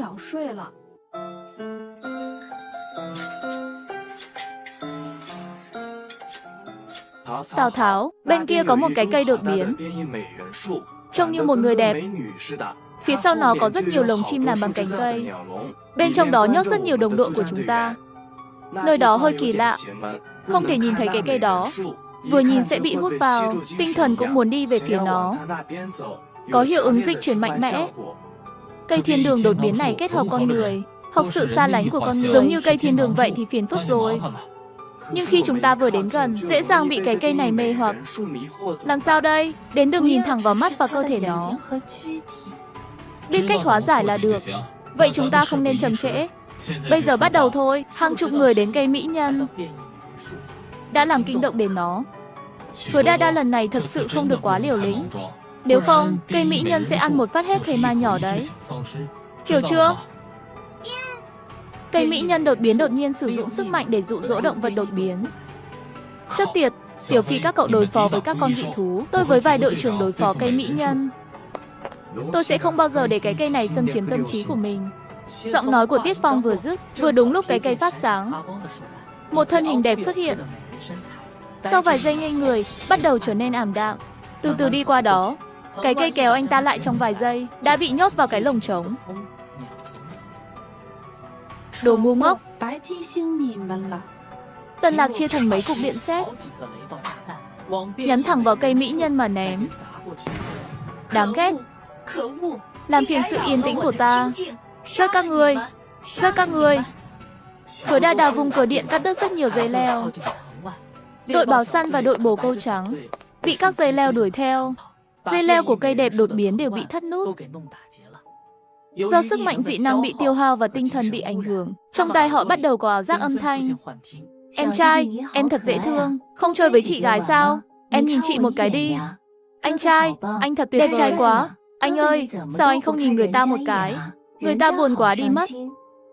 Anh từ sau khi xem xét, chúng tôi thấy trình độ của bạn rất xuất sắc.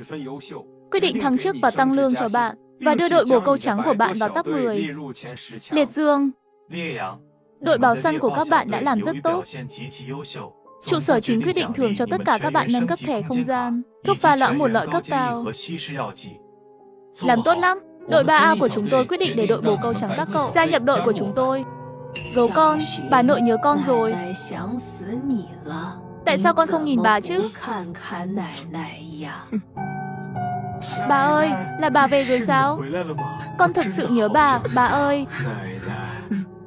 Anh trai, em muốn mẹ. Em không muốn chết. Anh ơi, anh cũng không muốn Mau Mau nữa sao? Không phải, anh trai muốn Mau Mau. Anh không muốn em rời khỏi nữa. Nhìn lại khoảnh khắc đó, họ đều biết đó là điểm yếu của mình. Nhưng trước mặt em gái và người bà yêu quý của mình, đối mặt với hối tiếc trong tim, lại có mấy người có thể chống đỡ được. Nhất hạp của nó có thể ở đâu chứ? Không còn thời gian nữa, không thể trì hoãn được. Có thể ở ngay đầu của nó hoặc trái tim. Biết rõ nếu con người nhìn vào nó sẽ bị mắc kẹt trong ảo giác, nhưng nhất hạp của nó giấu trong tim và đầu. Cái này cũng khó quá. Chỉ cần không nhìn nó và giữ bình tĩnh là được, phải không? Tần Lạc lấy ra một miếng vải đen, sau khi bịt mắt mình lại lần nữa xông lên. Lần này tốc độ của anh ta càng nhanh hơn. Muốn tốc chiến tốc thắng. Chết đi. Người đàn ông đáng ghét. Người đàn ông kinh tởm, mau chết đi.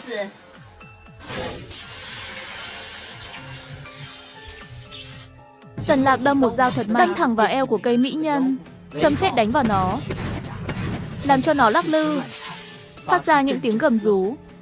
Ôi, đau quá. Khốn kiếp. Các anh lên đi, tôi qua đó giúp. Hứa Đa Đa xách cờ điện chạy về phía Tần Lạc. Hứa Đa Đa, cậu đừng đến đây. Tần Lạc đến lúc này vẫn là bị phân tâm, bị dây leo đánh ngã qua một bên, toàn là máu. Trong tim Hứa Đa Đa như một ngọn lửa. Cháu lớn nhà mình bị tên này làm bị thương. Hứa Đa Đa tức giận rồi, mắt càng lúc càng dữ. Cô ấy trực tiếp đối đầu với cây mỹ nhân.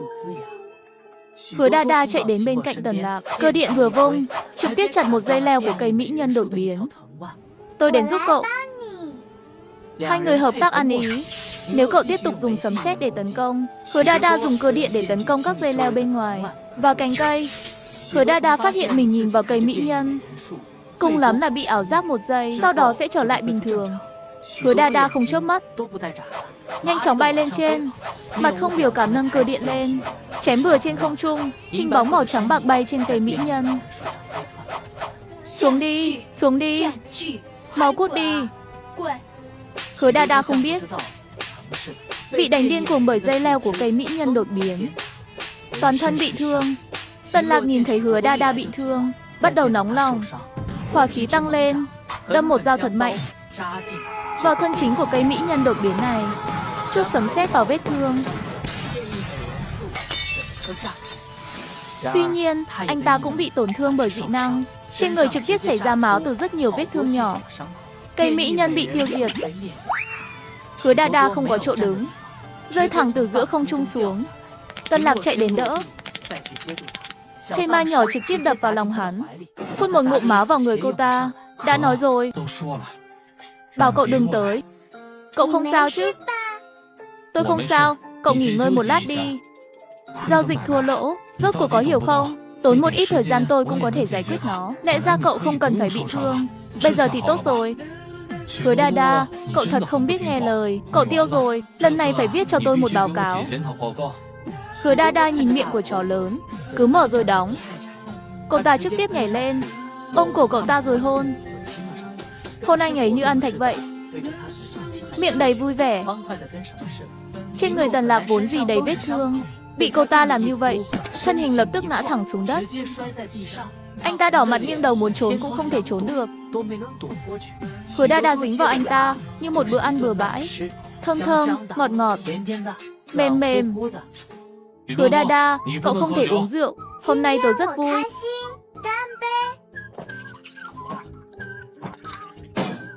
Tôi có thiên hạ.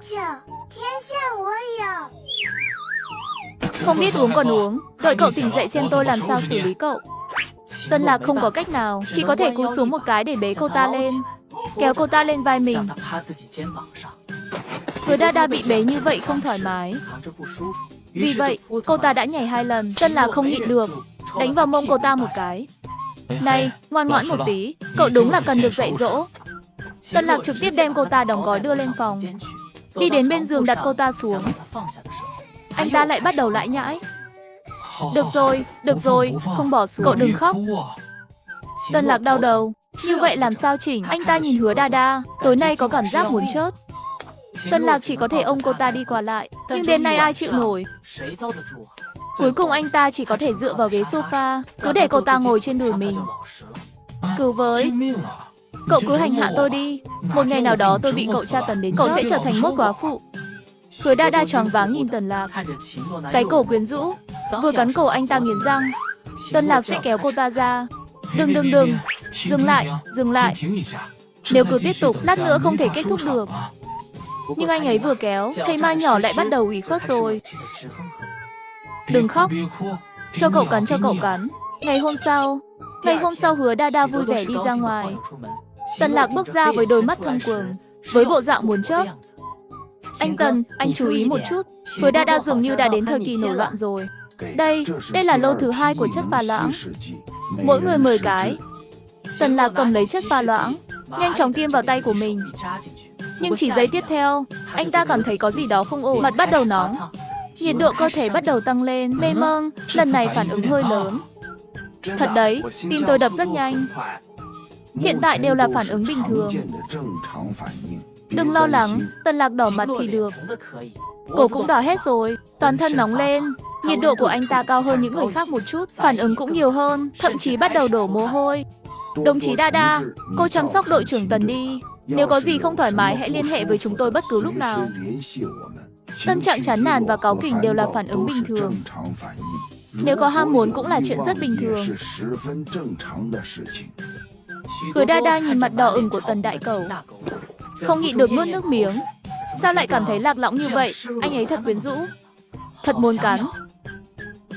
Anh Tần, tối nay anh từ từ nhé. 3 người bọn họ tạm biệt. Nhưng Tần Lạc có vẻ bất lực. Nhìn thấy cánh cửa của phòng mình giống như nhìn thấy hy vọng. Cuối cùng cũng đến rồi. Ngày mai gặp lại. Hứa Đa Đa, cậu mau đi nghỉ ngơi đi. Hứa Đa Đa đi theo. Chui qua cánh tay của anh ta vào phòng. Tần Lạc trực tiếp nổ tung. Hứa Đa Đa đừng làm loạn. Ra ngoài đến Hứa Đa Đa đứng ở cánh cửa phòng anh ta, giống như một con mèo nổi loạn. Cô quay lại nhìn anh. Nghe anh ta nói như vậy, trực tiếp chui vào phòng anh ta. Tần Lạc đang gấp. Đừng chạy lung tung, mau ra ngoài, không ra ngoài cậu chết chắc. Không nghe lời anh ta, muốn bị trừng phạt à? Tần Lạc xoải bước chạy vào phòng ngủ, nhưng chưa kịp phản ứng, vừa vào phòng đã vô thức khóa cửa, nhốt 2 người vào trong phòng. Vào đến phòng ngủ, nhìn thấy Hứa Đa Đa đang đứng bên trong, nhìn xung quanh nhưng không đụng vào đồ của anh ta, vừa nổi loạn lại vừa ngoan ngoãn. Muốn chắc phải không? Mau quay về đi, tôi không đùa đâu. Trạng thái của tôi có chút không ổn. Hứa Đa Đa quay đầu nhìn anh ta, lần này ngoan ngoãn đi về phía anh.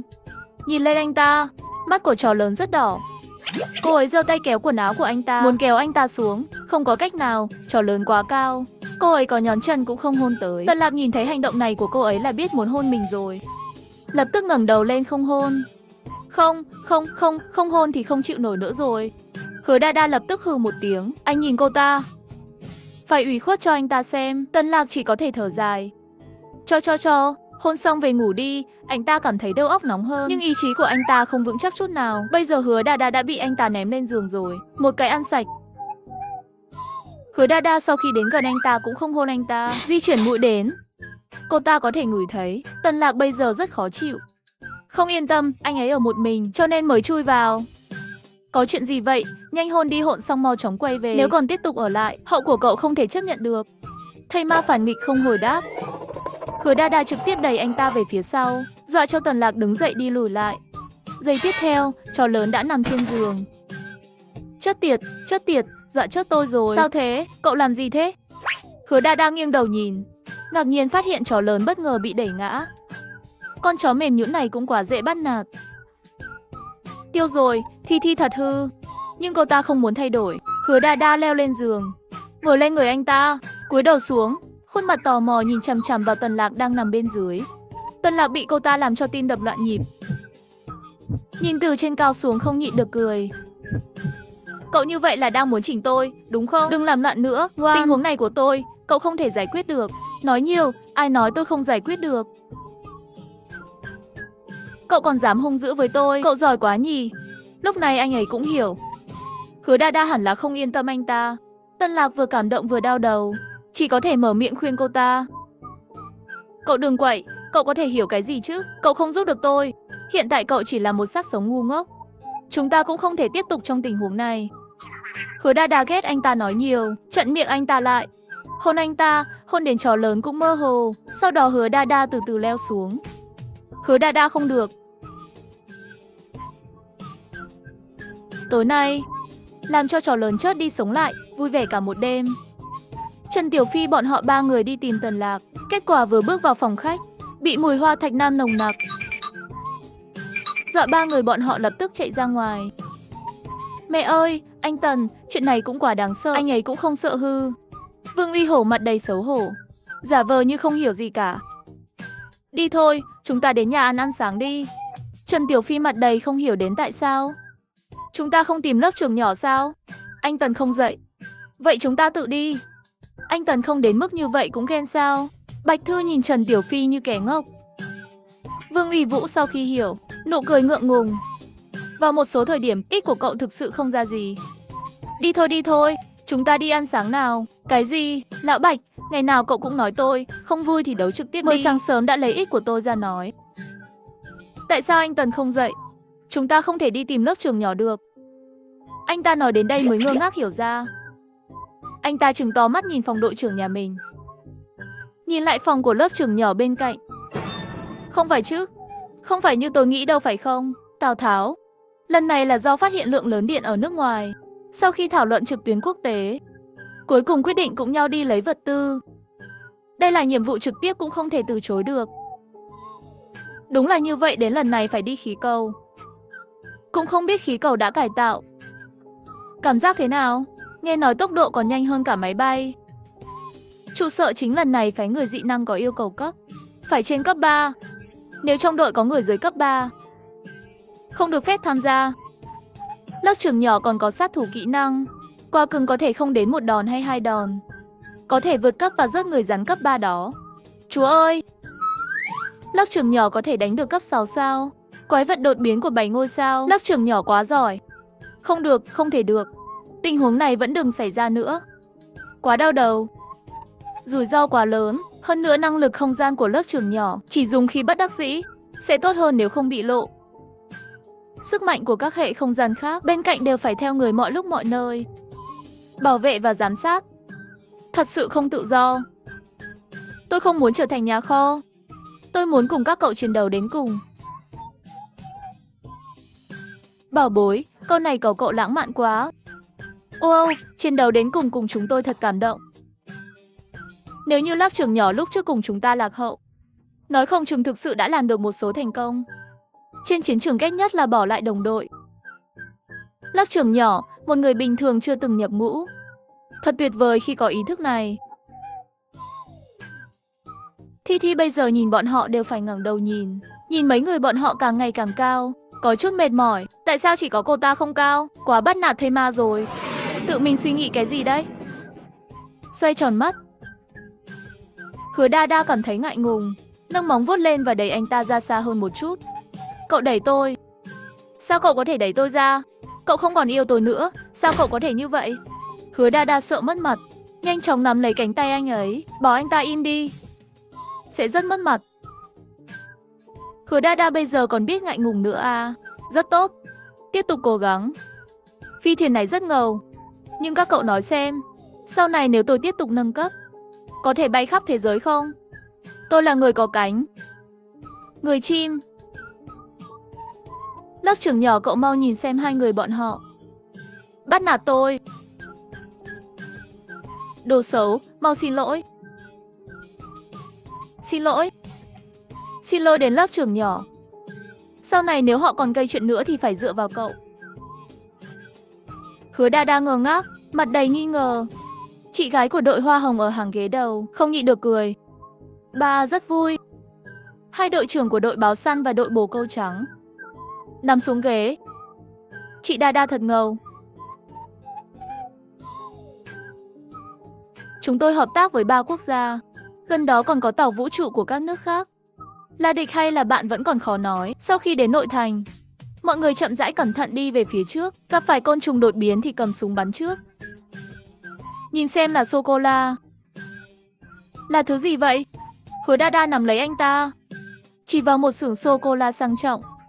Bên trong đều là sô-cô-la tinh tế. Hình như đã gần 3 tháng rồi. Nhưng các mặt hàng bên trong có vẻ như nó vừa được sản xuất vào tối qua.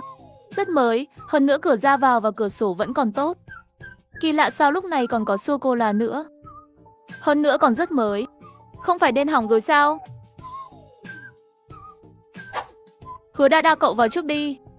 Tần Lạc dùng một phát súng đã mở được khóa cửa. Đẩy cửa chính ra. Hứa Đa Đa vui vẻ chạy vào trong. Tìm qua một lần, phát hiện không có gì lạ. Bắt đầu thu hàng. Đem tất cả các sô-cô-la gom vào.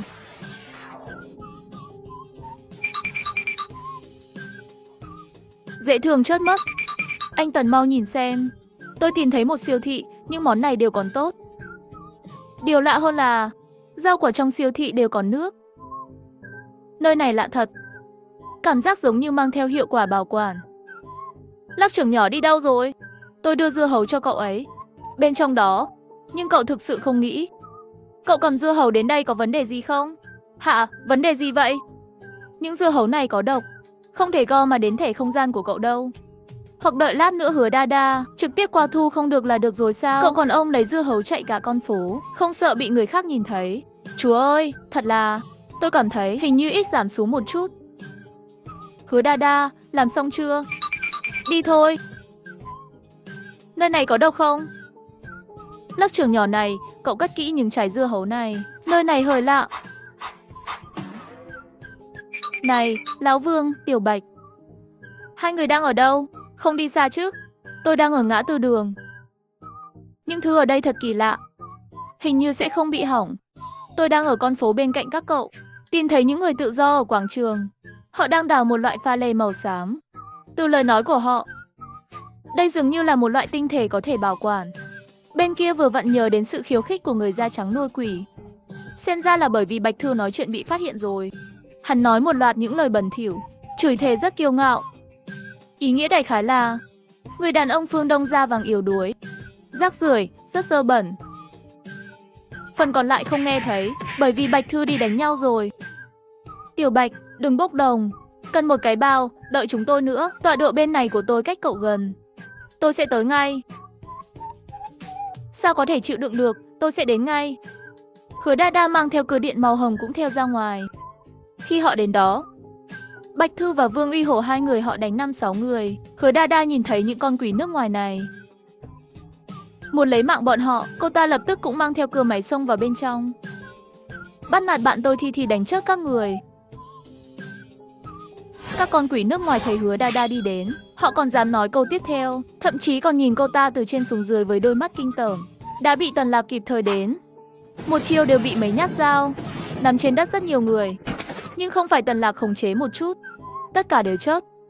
Một trong những người bạn của họ mang theo một túi lớn pha lê màu xám, còn muốn chạy, Trần Tiểu Phi đuổi theo. Một đống dao bay đâm anh ta thành một con nhím. Cũng tránh được điểm chết người. Đau nhưng không chết. Máu đang chảy. Ai là rác rưởi? Các người mới là rác rưởi. Trần Tiểu Phi kéo ba lô của hắn xuống, rồi trói hắn bằng dây thừng, cùng với người bạn đồng hành của hắn. Tần Lạc dùng chân đạp bọn họ vài cái. Chú làm gì ở đây? Đến Thất Yến rất kiêu ngạo, khinh thường người da vàng. Hứa Đa đang nghe thấy Trần Tiểu Phi cũng theo mắng họ, lấy ra từ trong không gian một thao nước biển, đưa cho Trần Tiểu Phi. Trần Tiểu Phi cảm ơn lớp trưởng nhỏ. Sau đó Trần Tiểu Phi đem một chậu nước biển của thành phố AC tạt vào người bọn họ. Hiếm khi mỗi chính phủ tham gia. Bạch Thư cũng là suy đoán, dù sao thời gian cũng quá ngắn, một số điều vẫn chưa được hiểu rõ. Nói rõ, các người làm gì với những viên pha lê màu xám này? Loại này có phải gọi là chất chống ăn mòn không? Bây giờ tôi nghi ngờ, các người sử dụng chất bẩn này của mối quốc tế. Giao dịch bất hợp pháp, các người bán cho những nước nào? Không hiểu tiếng người. Đám quỷ này còn dám cười. Mắng một từ si tu bít gấc. Tôi nên để các người học tiếng Trung. Nhìn vào những từ chửi thề cấp thấp và thiếu thốn của các người, lật đi lật lại là những từ này. Nhìn thực lực cũng chỉ qua cấp 4 thôi. Cái gì cho các người dũng khí kiêu ngạo như vậy? Thấy Ma En Hâu Hứa Đa lại lấy ra một chậu nước biển, đang đổ bột ớt bên trong, còn vắt mù tạt vào đó. Cuối cùng dùng thìa lớn khuấy đều, dọa cho những con quỷ nước ngoài đó run rẩy. Chậu nước muối biển phía trước vừa rồi cũng đủ cho bọn họ đau. Không ngờ Hứa Đa còn có tài năng thẩm vấn. Hứa Đa mặt đầy dấu hỏi, lại do dự nhìn mình. Nhìn xuống nước bên dưới, Thi quá hư rồi. Thi đã làm chuyện xấu có chút tội lỗi. Kết quả là Tần Lạc ôm cô ta lên và đặt sang một bên, tự mình khuấy. Thật đấy, loại công việc thô bạo này để tôi làm. Làm thế nào tôi có thể để cậu làm điều đó? Anh ta cười một cái, vẫn hướng về Hứa Đa vươn tay. Thêm chút muối. Lãng phí, đây là nước biển. Không hổ là vợ tôi, xấu đến mức cực kỳ tiết kiệm. Thật dễ thương, Trần Tiểu Phi và Bạch Thư đều không nói nên lời. Thật là ngọt ngào đến chết. Lớp trưởng nhỏ, nước ớt này xin hãy nhất định để tôi đổ. Được.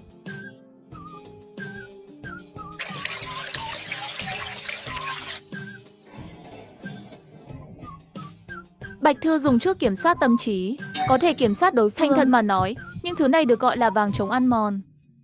Họ phát hiện có tác dụng khử trùng. Vì vậy, ban đầu sử dụng cái này để tích trữ thực phẩm với giá cao, bán cho các nước khác. Sau đó phát hiện sau khi ăn có người dị năng. Xuất hiện dị năng thất bại sau khi phát hiện vật phẩm bị cấm. Kết quả không ảnh hưởng đến doanh số bán hàng của họ. Ngược lại cũng có người muốn lợi dụng cái này, mưu hại các nước khác. Chuyện này còn phải giao cho trụ sở chính xử lý. Bạch Thư báo cáo tình hình này cho trụ sở chính. Rất nhanh nhân viên đã đưa họ đi xử lý. Phận sáu nhỏ của tinh thể màu xám này, tất cả đều được Hứa Đa thu vào trong không gian. Sau đó thu thập vật tư ở những nơi xung quanh. Nhân tiện, đem côn trùng đột biến xung quanh, thu thập một số tài liệu của nó. Càng vào trong, càng dễ dàng tìm thấy đá điện nằm rải rác trên mặt đất. Hứa Đa trên đường nhặt. Nước Pháp có rất nhiều quy ngơ à. Thật vậy, những khoáng chất này là nguồn tài nguyên quan trọng. Hiện tại không còn hàng nguy hiểm nào được tìm thấy. Tất cả chúng ta đều có thể cất đi. Hứa Đa dùng cơ điện đánh côn trùng. Thỉnh thoảng nhìn thấy vật liệu quy ngơ thì cúi nhặt. Cô ta cũng nhớ rằng những vật liệu này rất có giá trị. Tất cả đều mang về đổi điểm. Thi rất yêu gom. Cứ như vậy một đường đánh quái, thu thập vật tư, rất nhanh chóng đã đến khuya. Trong thời gian này gặp phải mấy quái vật, lặng lẽ xuất hiện bên cạnh, dọa cho Trần Tiểu Phi. Cuối cùng bị Hứa Đa mang theo cơ điện tiêu diệt. Thi đánh nhau thật sự siêu cấp hung. Tần Lạc muốn kéo cũng không kéo được cô ta, chỉ có thể thỉnh thoảng gọi cô ta. Ôi em yêu, đừng để bản thân mệt. Hứa Đa cảm thấy vẫn ổn. Trần Tiểu Phi sùng bái nhìn thấy Ma nhỏ. Lớp trưởng nhỏ thật sự càng ngày càng lợi hại.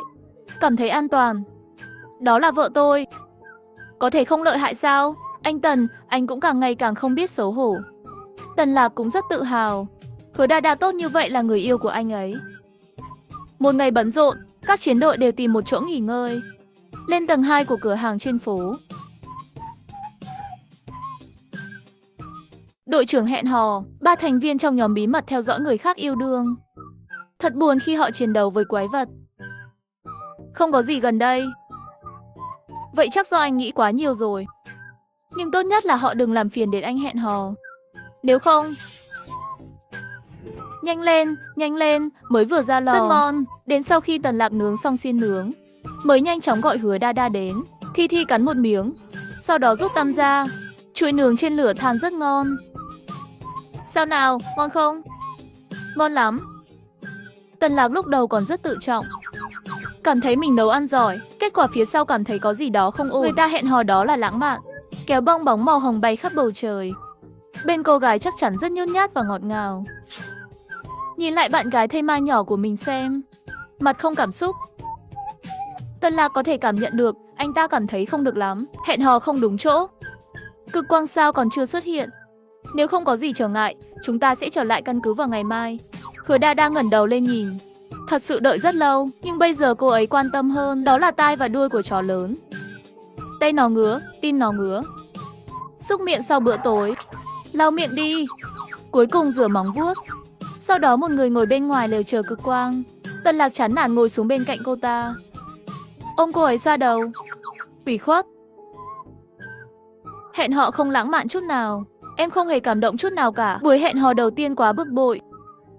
Không bực bội rất tốt mà. Em cảm thấy lãng mạn. Đối với Thi mà nói, đó là lần đầu có người đưa cô ấy đi xem cực quang. Thịt cừu nướng cũng rất ngon, và chó lớn cũng rất dễ thương. Ở như vậy với anh ấy cũng rất vui. Cho nên chó lớn chỉ cần ở bên cô ấy như vậy là tốt rồi. Tần Lạc nhìn bầu trời đen xịt. Cực quang cũng không có. Hứa Đa Đa, thây ma nhỏ vốn dĩ không biết lãng mạn là gì, ủy khuất cho cô ấy rồi. Ha ha ha, vừa rồi Trần Tiểu Phi không nhịn được cười. Sau đó bị đội trưởng của mình chú ý. Khi Tần Lạc nhìn qua, trái tim nhỏ bé của bọn họ như sắp nổ tung, nhanh chóng nằm xuống dưới cỏ. Tôi đã bảo cậu đừng cười to như vậy mà. Ha ha ha, anh Tần cũng có biết lãng mạn là gì chứ. Anh ta còn làm nũng với lớp trưởng nhỏ. Dọa trước tôi rồi. Cũng lo hẹn hò rồi. Nếu bình thường chắc chắn sẽ đến kiểm tra tình hình. Ba chúng ta sẽ bị lộ. Chúng ta ở đây là để bảo vệ bọn họ. Nếu như lúc này xuất hiện quái vật đột biến nào đó, người thằn lằn hay gì đó thì phải làm sao? Đến lúc đó không phải là làm phiền hai người bọn họ hẹn hò sao? Phải, đây không phải là nói cái gì đến cái gì sao? Kết quả cái miệng quạ của cậu ta thật sự rất xui xẻo. Bạch Thư đen mặt lấy súng ra khỏi thẻ không gian. Bạch Thư bẻ mặt Trần Tiểu Phi lật qua.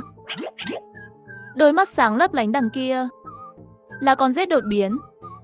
Chết tiệt, thật sự đến sao? Tôi sẽ đánh lạc hướng nó. Hai người lặng lẽ đến giúp tôi tiêu diệt nó. Anh Tần lần đầu hẹn hò, không thể bị làm phiền. Đồ rác rưởi mau đuổi theo ta này. Tôi vừa thơm vừa ngọt vừa mềm. Trần Tiểu Phi nhanh chóng chạy đi, dẫn con rết đột biến đi. Chạy hết cỡ.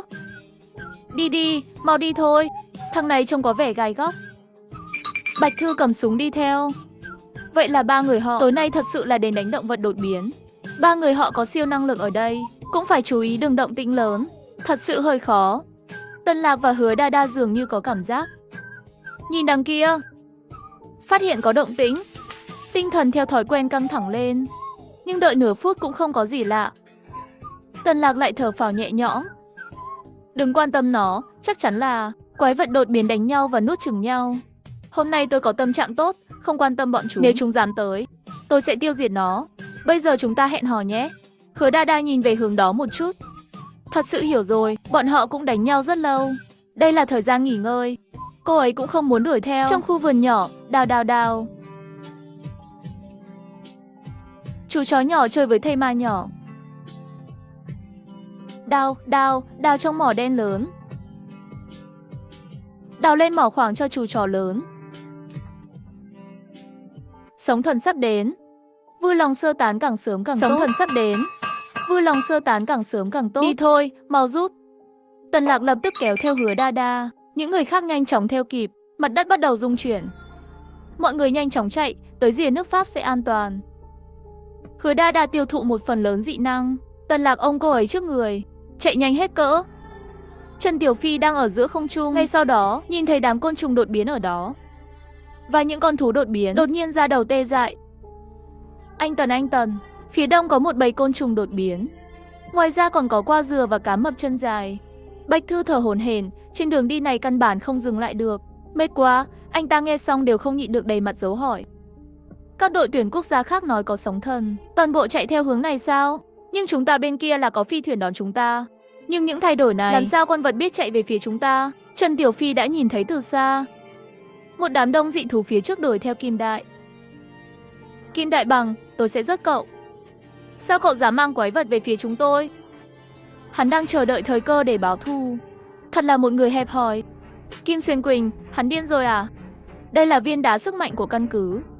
Còn có rất nhiều tiểu đội. Hắn mang tất cả động vật đột biến đến đây. Xử lý bất cẩn, có thể bị tiêu diệt hoàn toàn, bị sóng thần cuốn đi. Tất cả nghe lệnh, lập tức tránh xa hướng đông. Các cậu đừng dừng lại, tiếp tục chạy về phía trước, đừng quay lại. Nếu cậu để cho tôi bắt được, chắc chắn sẽ cắt cậu thành 88 miếng. Sơ suất rồi. Cậu ta cho Kim Xuyên Quỳnh một bình anh. Hắn đang ra ám hiệu, muốn rớt trước đội 3.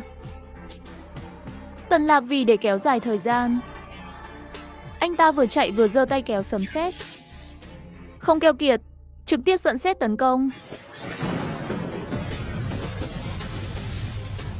Tần Lạc cũng gần như hài lòng. Dưới chân một bức tường sáng, suýt nữa ngã. May là giữ vững được, trong tay còn có vợ của mình. Không thể để cô ấy ngã. Hứa Đa Đa chóng mặt. Trời đất như quay cuồng. Tần Lạc, anh có sao không? Hôm nay còn gọi tên tôi nữa.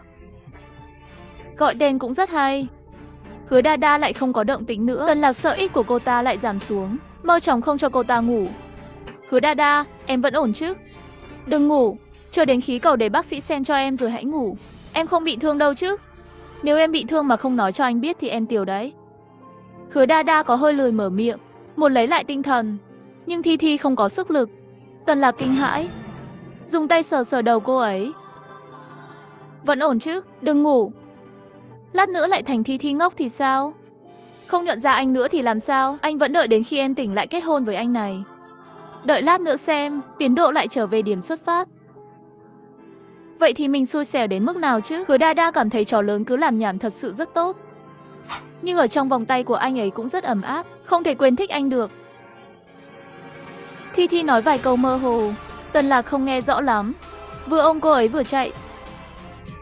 Em nói gì vậy? Tần Lạc tiếp tục chạy về phía trước.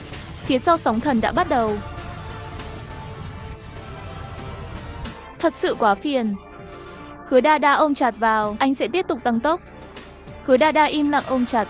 Lúc này cô ta trở thành đồ trang sức sẽ không tách ra. Thế giới thực sự là một vòng tròn. Trần Tiểu Phi khi bọn họ chạy về phía trước lại gặp đội Kim Bằng. Này, đó là một chuyện thú vị. Đội nghèo Kim Xuyên chỉ còn lại mình hắn. Súng của Bạch Thư nhắm vào trái tim hắn. Kết quả hắn né sang, phát súng trúng vào tay hắn. Vận may không tồi. Đoán xem lần sau cậu có thể tránh được không? Kim Xuyên Quỳnh giật mình vì Bạch Thư đột nhiên xuất hiện. Hắn đau đớn che vết thương trên cánh tay, bắt đầu hoảng sợ. Cuối cùng bỗng nhiên mở miệng nói đến Bạch Thư. Cậu dám giết đồng đội của đất nước mình. Tim cậu bị sói tha à? Kim Đại Bằng, tôi sẽ giết chết cậu. Tự mình dẫn những con quái vật đó đến đuổi theo chúng tôi. Bây giờ còn có mặt mũi nói cái này. Trần Tiểu Phi nghe thấy âm thanh này, lập tức quay lại ngay. Phi dao bay lao về phía Kim Xuyên Quỳnh. Cuối cùng bị khiên của Kim Xuyên Quỳnh đánh trúng. Hắn thuộc hệ kim loại, làm cho Trần Tiểu Phi tức giận muốn dùng lốc xoáy rớt chết hắn. Vương Uy Hổ nghe thấy động tĩnh, lo lắng cho sự an toàn của đồng đội, nhanh chóng thuyết phục đến sóng thần sắp đến. Đừng theo bọn cặn bã, chờ an toàn rồi mới từ từ tính sổ sách. Ưu tiên bảo vệ an toàn của bản thân, những thứ khác tính sau. Bạch Thư và Trần Tiểu Phi đang tức giận lúc này mới quay người đi theo Tần Lạc rời khỏi. Khi Trần Tiểu Phi bình tĩnh lại, nhìn lại đằng sau lập tức ra đầu tê tái. Bức tường đen phía sau, đó là sóng biển. Cái này cao bao nhiêu? Còn nhìn cái gì nữa? Mau chạy!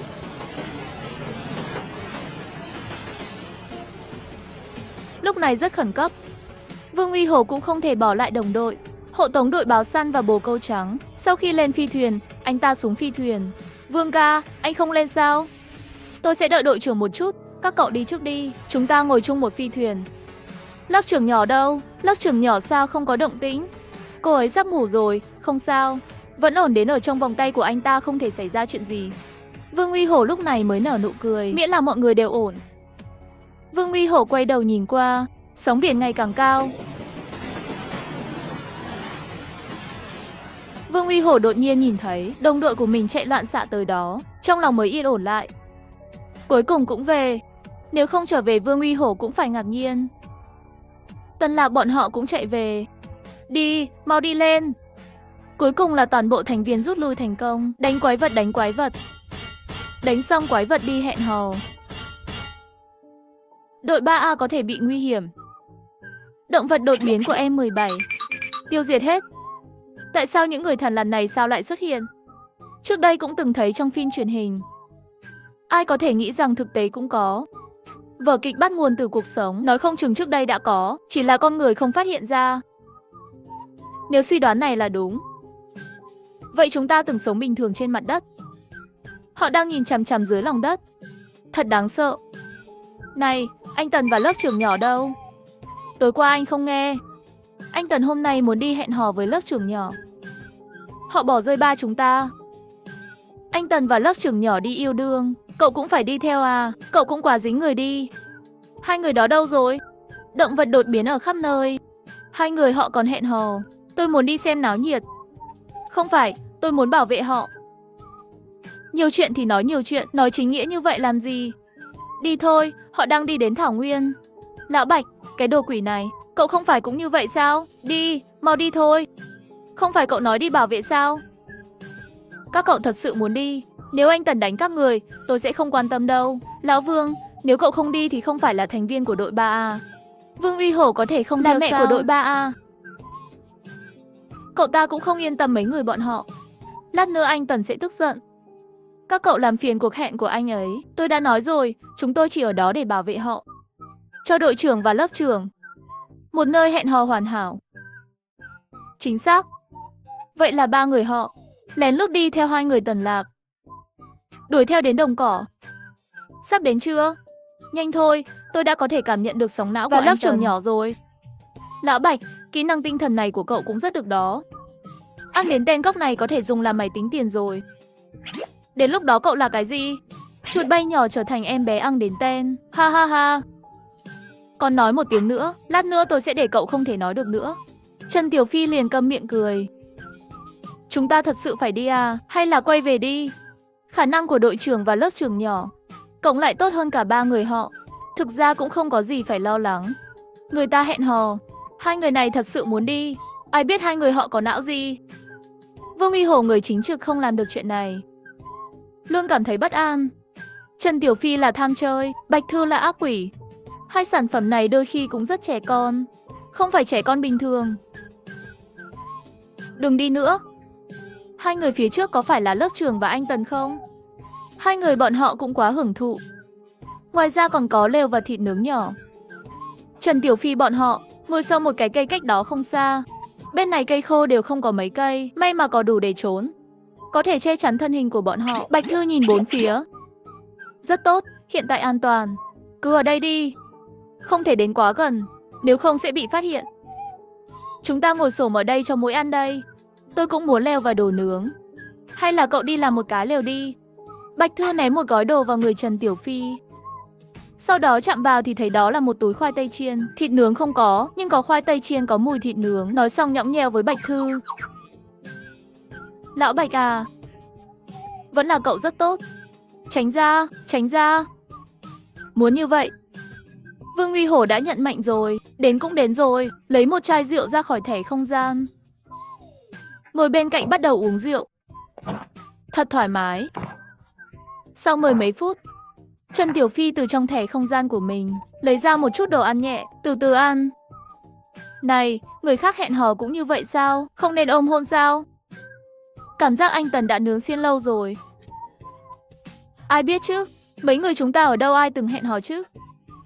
Trần Tiểu Phi ôm chặt trái tim khóc. Tôi sẽ hẹn hò một lần trong đời. Bây giờ cậu có thể gọi tôi là bố. Bố đưa con đi hẹn hò. Cậu nằm mơ đi. Anh Tần hẹn hò thật chán, không có cảm xúc gì cả. Khi nào đến Cực Quang? Chúng ta sẽ cho mồi ăn ở đây à? Không biết. Vương Uy Hổ uống một ngụm rượu nhỏ, ăn một viên đậu phộng, cuối cùng bị Trần Tiểu Phi phiền phức này. Lấy vài hạt đậu phộng. Lão Vương, tôi chán. Cậu nhàm chán cũng đừng cướp đậu phộng của tôi chứ. Không có mấy cái. Tân Lạc từ nay đến giờ đã cảm thấy chỗ nào kỳ lạ. Thỉnh thoảng còn hắt hơi.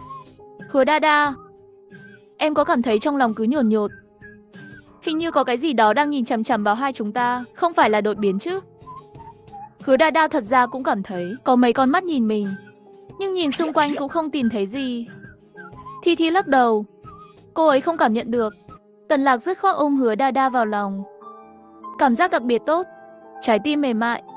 Tần Lạc cũng phát hiện Hứa Đa Đa cứ nhìn chằm chằm vào mình, đôi tai đầy lông đang nhìn vào, đôi mắt háo hức.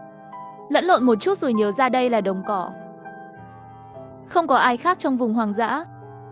Này, sờ đi, sờ đi. Buổi hẹn hò đầu tiên không đủ lãng mạn, nếu không tạo thêm gì đó thật sự sẽ vô nghĩa. Sau này em tỉnh rồi, chắc sẽ không quên ngày hôm nay đâu, đúng không? Hứa Đa Đa quay lại tập trung kéo tay chó lớn. Cảm giác sờ tai rất đã, ngay cả trong lòng cô ta cũng mềm nhũn. Thế là trên mặt cũng nở nụ cười. Tần Lạc bị cô ấy sờ mặt đỏ tai đỏ. Lần này rất vui phải không? Nhìn thấy khuôn mặt tươi cười của em thật không dễ dàng. Nói xong trong lòng thở dài. Tại sao lại phản ứng mạnh như vậy? Cũng không nhạy cảm như vậy. Nếu cô ấy thích, vậy thì tùy cô ấy sờ. Tai và đuôi đều rất nhạy cảm. Bị cô ta nắm lấy như vậy, xoa bóp chắc chắn không được. Được chưa? 3 phút sắp đến rồi. Tần Lạc không nhịn được thúc giục. Chủ yếu là Hứa Đa Đa còn dính trên người anh ta. Hứa Đa Đa sờ không nỡ buông tay, nhưng cô ấy vẫn rất đáng tin cậy. Nói 3 phút thì 3 phút. Vì vậy, cuối cùng bóp một chút và thả móng vuốt ra. Tần Lạc vừa thở phào nhẹ nhõm, và giây tiếp theo, anh ta gần như hét lên.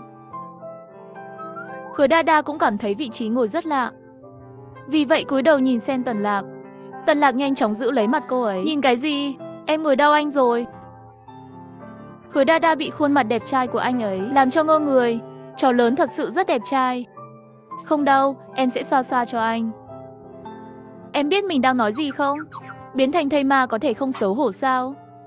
Rất nhiều tay thật không trung thực chạm vào, nhưng bị Tần Lạc bắt được. Này, này, quay về nói sau. Đang ở ngoài như vậy rất ngại. Bên này không có ai. Nếu cậu ngại, tôi có thể biến nơi này thành một khu vực. Nhìn ngoài cửa sổ không mệt, cũng tốt hơn. Ít nhất là trong khu vực của cô ấy, không ai có thể vào được. Trái tim của Tần Lạc cũng bắt đầu rung rẩy. Anh ấy hơi suy sụp. Sao em biết nhiều thứ? Kỳ lại vậy chứ. Thì ra, vẻ ngoài nghiêm túc của em chứa một trái tim bạo lực như vậy sao? Em thật sự làm anh không ngờ tới. Rõ ràng anh cũng rất thích. Đến cuối cùng phấn khích. Còn không phải sẽ ngược lại bắt nạt em sao? Hứa Đa Đa liền cúi đầu sám hối có chút tội lỗi. Đối với việc mở khóa, tất cả đều có thể phấn khích. Vùng hoang dã này vẫn còn hơi quá đáng. Cô ta cảm thấy đầu óc mình phải bị cháy. Thế là từ chối một người một thây ma. Khi thảo luận trao đổi về vấn đề quy mô này, cực quang xuất hiện rồi, bầu trời lập tức sáng lên. Đẹp thì chắc chắn là đẹp, giống như toàn bộ dải ngân hà đầy màu sắc mở ra trước mặt bạn. Hứa Đa Đa gần như choáng váng, ôm cổ chó lớn. Nhìn lên, Tần Lạc ôm lấy eo của cô ấy. Sao nào, em có thích không? Thích đến Tần Lạc có chút đắc ý. Khoảnh khắc cực quang xuất hiện, anh ta bỗng nhiên phát hiện ra thêm cảm giác bầu không khí nhân tạo. Không có gì lãng mạn bằng cảnh thiên nhiên này. Quyết định đưa cô ấy đi xem cực quang của nhiên là đúng. Hứa Đa Đa tự nhiên cúi đầu, nhẹ nhàng hôn chó lớn. Tần Lạc cũng trồm lên, một bàn tay chạm vào eo cô ấy, một tay nắm lấy cổ cô ấy. Cứ hôn rồi cảm thấy có gì không đúng, cảm thấy nóng lên. Trong đầu Hứa Đa Đa vang lên một tiếng. Biến thành lĩnh vực, một chút hỗn loạn.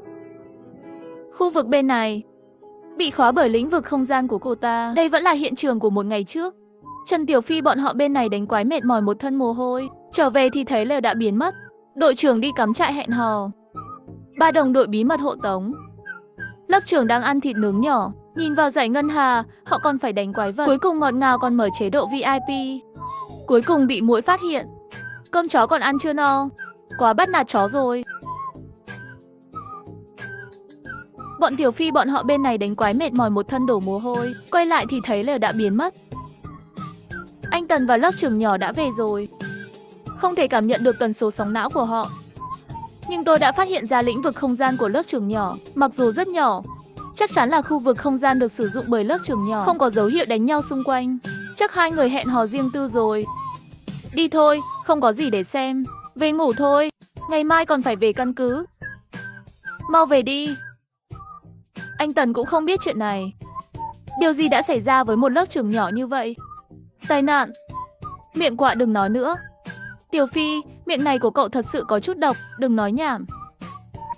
Không, tôi không đi, nếu có quái vật đến thì sao? Tôi phải bảo vệ lớp trưởng nhỏ. Buông tôi ra, Trần Tiểu Phi không nói gì. Vẫn không yên tâm, nhất định phải canh ở bên này. Bạch Thư lời lên tiếng, trực tiếp cùng với Vương Uy Hổ treo cậu ta như heo. Đưa cậu ta đi, biểu tình vô hiệu.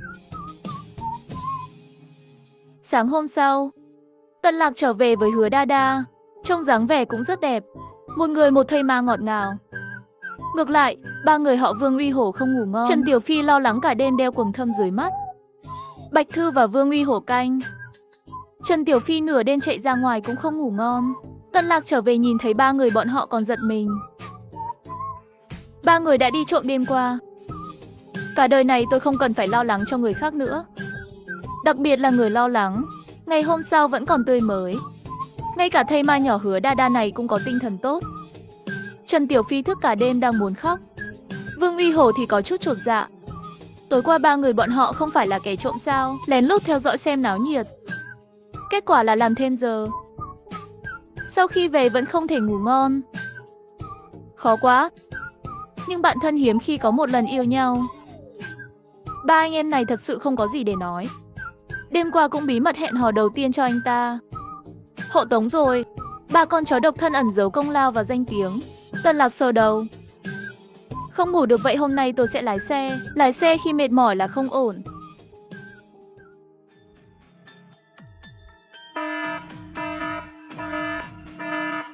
Đêm khuya cả căn cứ rung lên báo động. Chốt tiệt, có chuyện gì sao? Có chuyện rồi, ra ngoài xem sao. 12:05 tối, ngủ chưa đầy 3 tiếng. Nghe âm thanh là có thứ gì đó xâm nhập. Đi qua xem đi. Đến phòng nghiên cứu, nhìn thấy các nhà nghiên cứu khoa học bước ra mang theo tài liệu. Ở tầng 10 xuất hiện người Thằn Lằn tấn công viện nghiên cứu. Đi mau. Không kịp rồi, tập hợp tất cả bệnh nhân lại với nhau. Đội chiến đấu đâu? Lại đây giúp đi. Tân Lạc bọn họ vừa nghe xong rất kinh ngạc. Tinh thần cũng lập tức căng thẳng lên. Con quái vật đáng sợ nhất thời gian gần đây là người Thằn Lằn. Giờ lại có thể phá được viện nghiên cứu. Tiểu Bạch và Tiểu Phi ở bên này. Tôi, Hứa Đa Đa và Lão Vương xuống xem sao. Đã hiểu. Tần Nhược Băng theo Hứa Đa Đa và Vương Uy Hổ chạy xuống dưới. Bạch Thư và Trần Tiểu Phi cứu chuyển tất cả những đứa trẻ bị bệnh vào cùng.